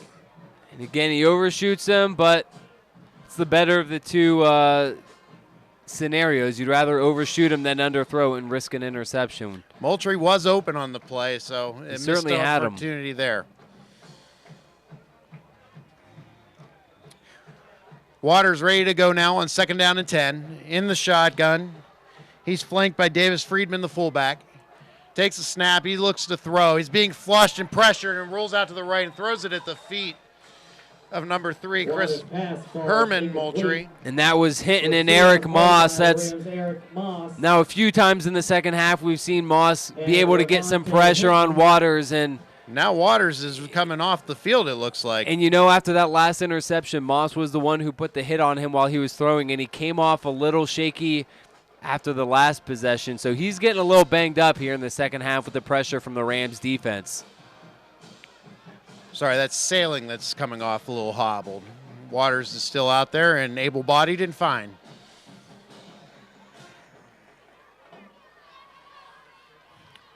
Big 3rd down here, 3rd and 10. For the Vikings, that they're at the Whitehall 13-yard line. The Whitehall defense trying to tighten up. Waters rolls out to the right, big block, and caught down to the 5-yard line. It'll be a 1st and 10. Jack Mills. I'm not sure who that was that put the block on Eric Moss, but Eric Moss was not getting to the quarterback that time. Oh, and he never saw it coming either. That was number 6, Roman Belisari, I think that was. And he just laid the wood to Eric Moss. And it wasn't enough for a first. Now 4th down. It's going to be 4th and 1 and a humongous play for the Rams. This is really the game for the Vikings, you would have to imagine. Waters in the shotgun, takes a snap, hands it off, in the backfield, tackled. I don't think he got I don't there. know if he did. He got hit. He's going to be short, and it's going to be Whitehall Yearling Rams football. Vikings turn the ball over. Rams take over. 1st and 10. Herman Moultrie got hit in the backfield initially, broke that initial tackle, but just Whitehall take over 1st and 10 from their own 5-yard line. he had to make it to the 4 and just didn't quite get there. Got to about the 4.5. And now with 3:14 left in this game, it's going to be a tall chore for the Vikings to get back in it.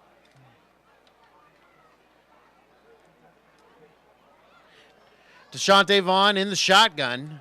A little surprised by this formation. I thought they would have went back to that I formation and just ran the ball right up the middle, burn a little clock. Yeah, you would think so. Let's see what they do here. Vaughn is going to keep the ball on the ground, and he's going to be tackled for maybe a yard loss. Deshaunte Vaughn on the carry, tackled on the play made by Brett Bates. And the Vikings are going to start using their timeouts. Academy, they have 2 timeouts remaining. Whitehall fans, don't forget next week your Whitehall. And that's smart. That's a good time to start taking them now. You're down 2 scores. They had all 3 left. If you can get a 3 and out here, you can get the ball back without losing much time on the clock. Here in the stadium. Also on October right now, it looks like the Vikings may have missed their big opportunity after the block punt.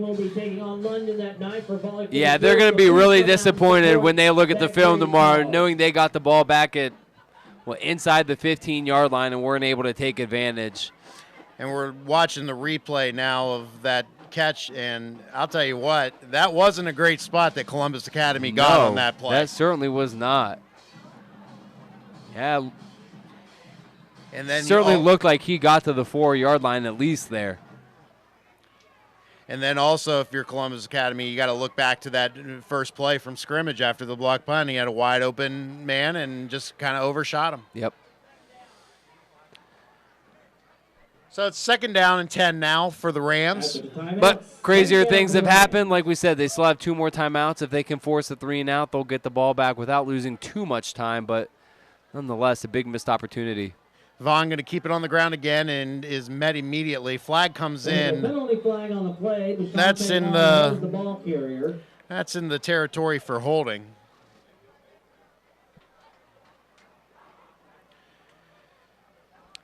And Columbus Academy doesn't have. It's going to be a face mask. Oh, wow. That's a huge penalty there. That's a dagger for this team. They needed to get a stop on this set of downs after they used the timeout. Now they're down to 2 timeouts, 3 minutes left in this ball game, trailing 14, 35-21.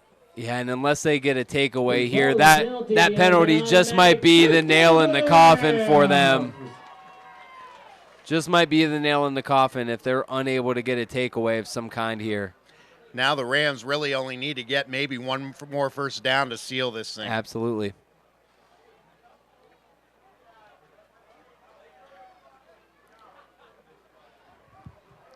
So DeShante Vaughn approaches the line here. They are going to go back under center to that I formation again. And I think that's smart at this point.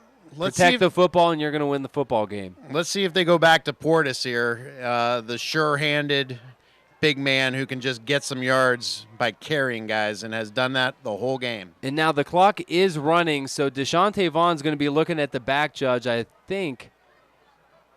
And they're going to get it off, and they're going to hand it to Redmond.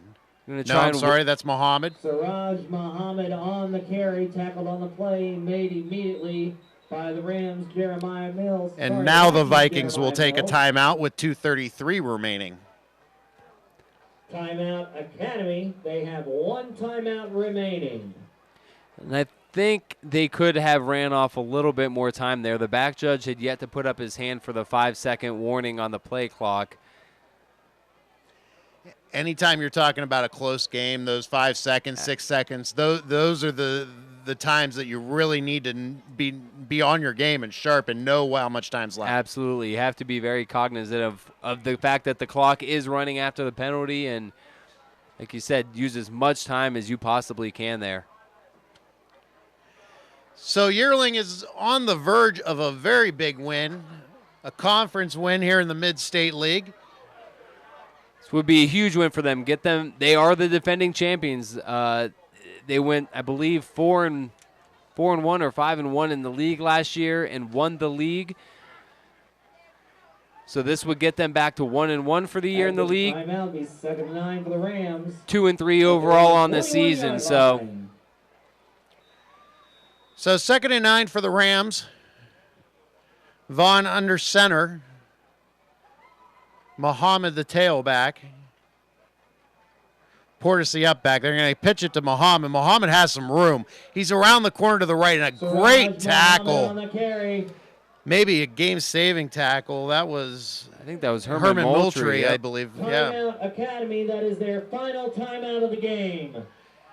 So this is going to be about a 3rd down and 4 here. If you're the Vikings, you need a stop to try and get the ball back to have any chance. If you're the Rams, you just want to keep the ball on the ground. Run some more time off the clock. Again, if you can get the first down, you virtually seal the game. But even if you don't, you want to use as much time before you have to punt it away. What a great job by Coach Rod Lightfoot this week, getting this team ready for as bad as they looked against Bexley, getting the turnovers and not being able to convert any points. I have been very impressed. I came into this game really not sure what to expect, especially from the quarterback position. And like you said, he got them prepared great this week. Columbus Academy came into this game 3-1, and they have been playing really well this season. And so Whitehall, again, looks like they're going to get a win over a pretty good football team here tonight. So here we go, 3rd and 4.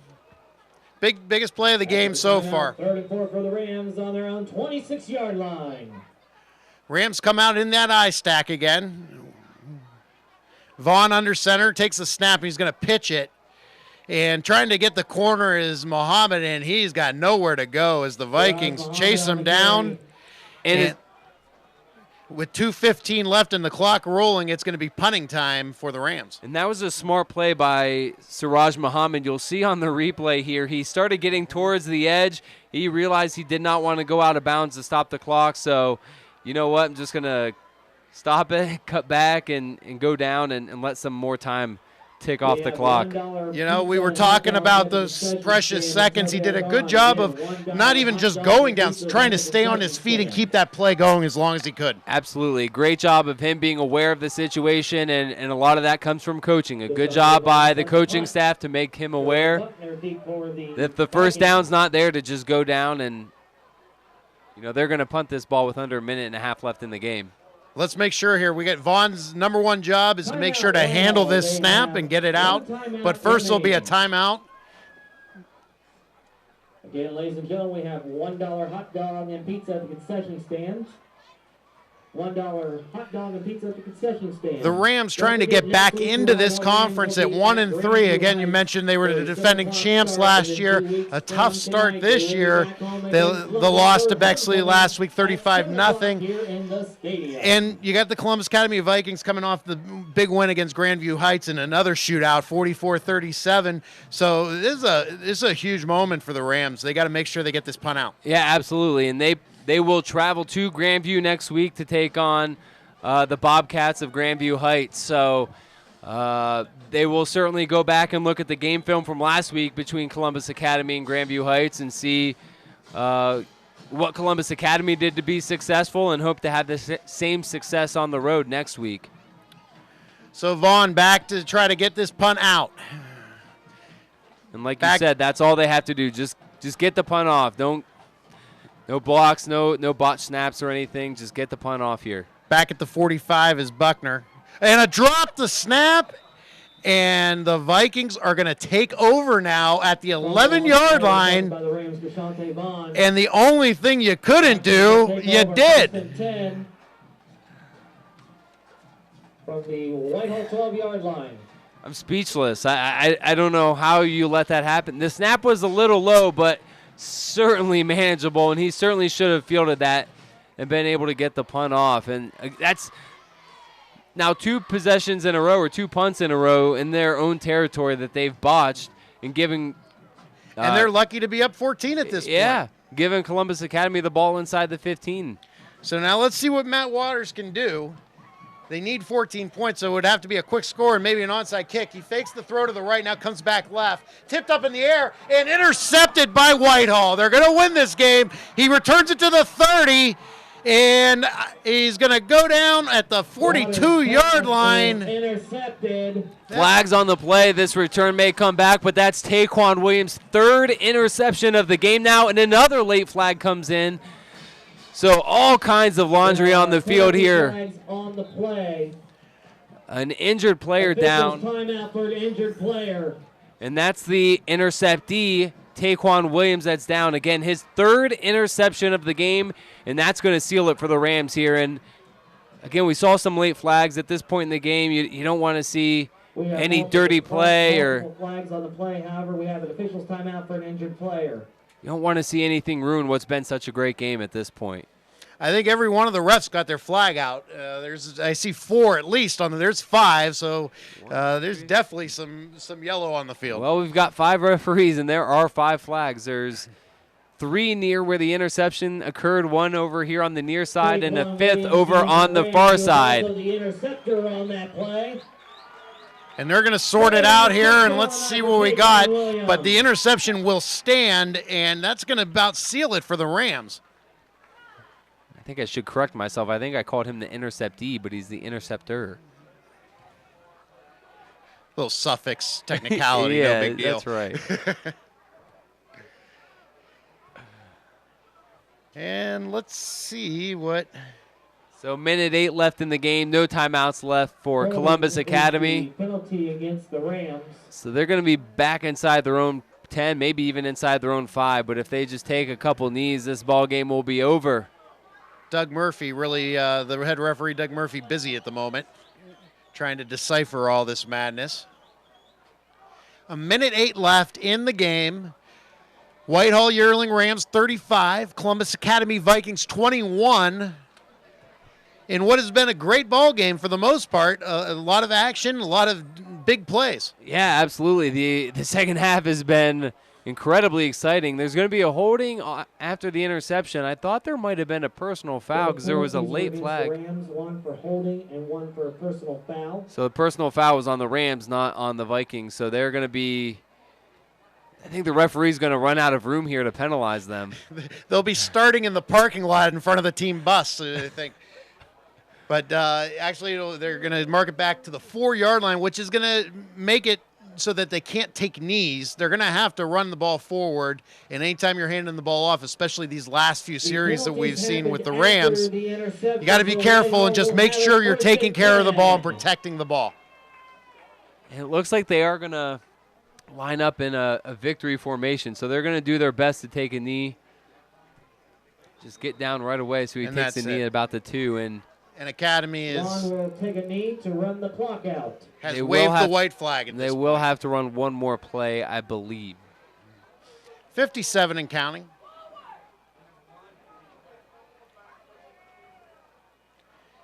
Hopefully they got that car away from the bus so that these guys can get out of here pretty soon, because this game is about over. One more snap. What? And they move forward, and that's going to do it.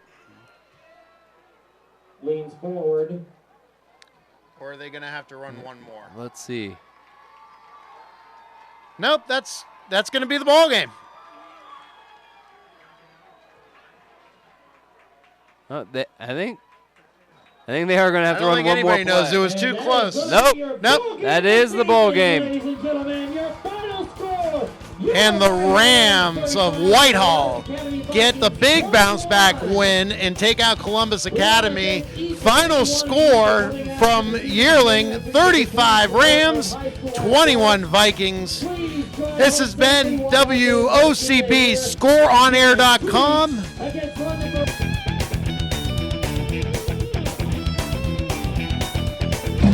Welcome back, WOCB. Final score tonight from Whitehall Yearling, 35-21, the Rams over Columbus Academy Vikings. What stood out to you most, Matt?